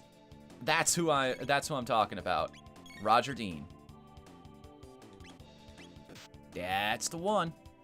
That guy's still kicking ass on his own personal website if you check him out. Like, he's still doing commissions for high-end clients. Like, the guy also did the cover art for a lot of really famous albums. Like, Asia, yes, and Before You Ask, yeah, he did that one. This is the guy who did the cover art for Fragile, the same album that has Roundabout on it.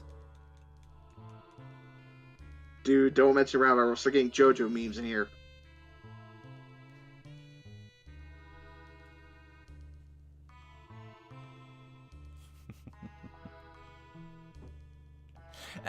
Yeah, actually, God, I just need to make a giant list. I'll post a straw poll in the Discord one of these days and just ask people, hey, what do you want me to play for the next game after we're done with Chrono Trigger? What do you guys feel like? Not sure. I mean, I wouldn't mind Steam, but I've never seen it, so that'd be a treat. What if we should do a Valkyrie profile game on the channel at some point? Too bad I don't own any of them is the problem with Darn. that. Yeah, and those are notoriously hard to get hold of these days. Yeah, like, they are incredibly expensive. I have Valkyrie Chronicles. Oh, Valkyria Chronicles. Well, that's not a bad one. Mm-hmm. So this is the info center. Good. The computer's still operational. If we run a search on time warps, we might find our gate. Oh, guys, there's an optional dungeon we could do at this point. Here. Got it. East of Aristome. This sound effect is incredibly ominous right now.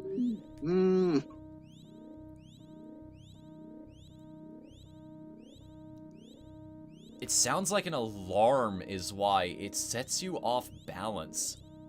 Sets you on edge. You're just like, ugh. I don't like that. It sounds like something awful's gonna happen soon. That would be Protodome, I believe. Leave it to Luca. I'm beginning to think you could find anything with this device. Say, what does this button do?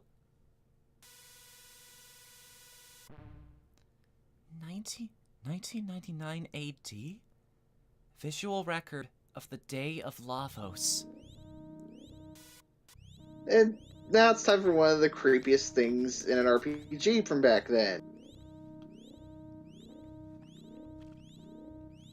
We pretty much witnessed the world get destroyed.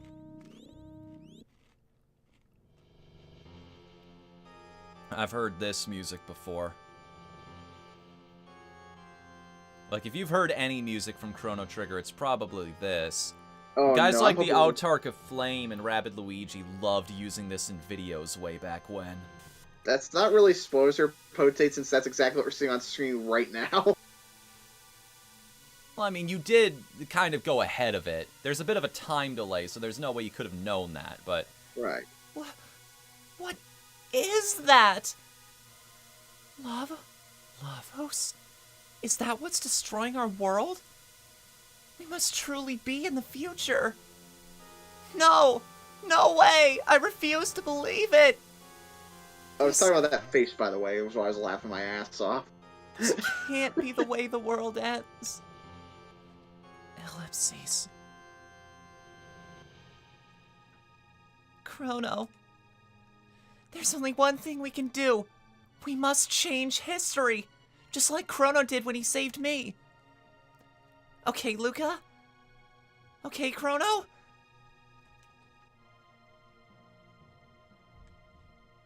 I guess so. It was a stroke of luck that we were sent through that gate. Chrono, let's go.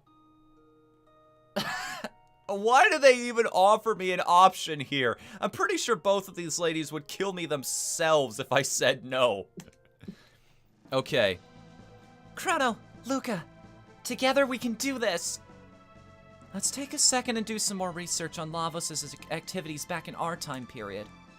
I hate to make a bad joke out of this, but the first time I ever saw Lavos, it looked like a freaking pine cone to me. Next stop, Protodome. The music's kicking in. This is like when you're starting up your day with a metal anthem or something. It's like we suddenly found our motivation. There's something cool about this music just following you back out into the rooms, you know? The theme just follows Chrono everywhere. No, it's just like you've got the song in your head. It's like, okay, it's keeping me motivated because it's the most epic song in the game. Alternatively, Chrono just found a random boombox and brought it with him.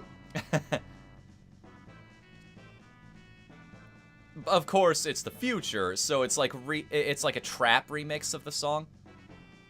Oh lord. Or a Nightcore remix. You think they had the internet in this version of the future? Honestly, who knows? I mean, I forget the exact time period. Crap. I was trying my best to avoid battle because I thought maybe it would end the music, but no, we're good.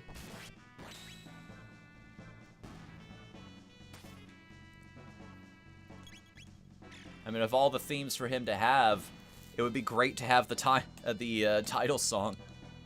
Yeah, that is basically Chrono's theme in this game.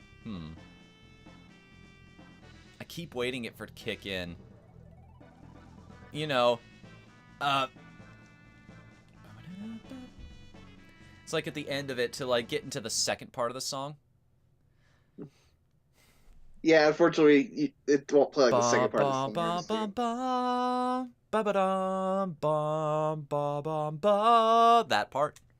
I still think my favorite remix of that, though, is the one they have from the PS1 port / DS port for the intro. It just sounds really good. Well, what did you discover? This is our future. Huh?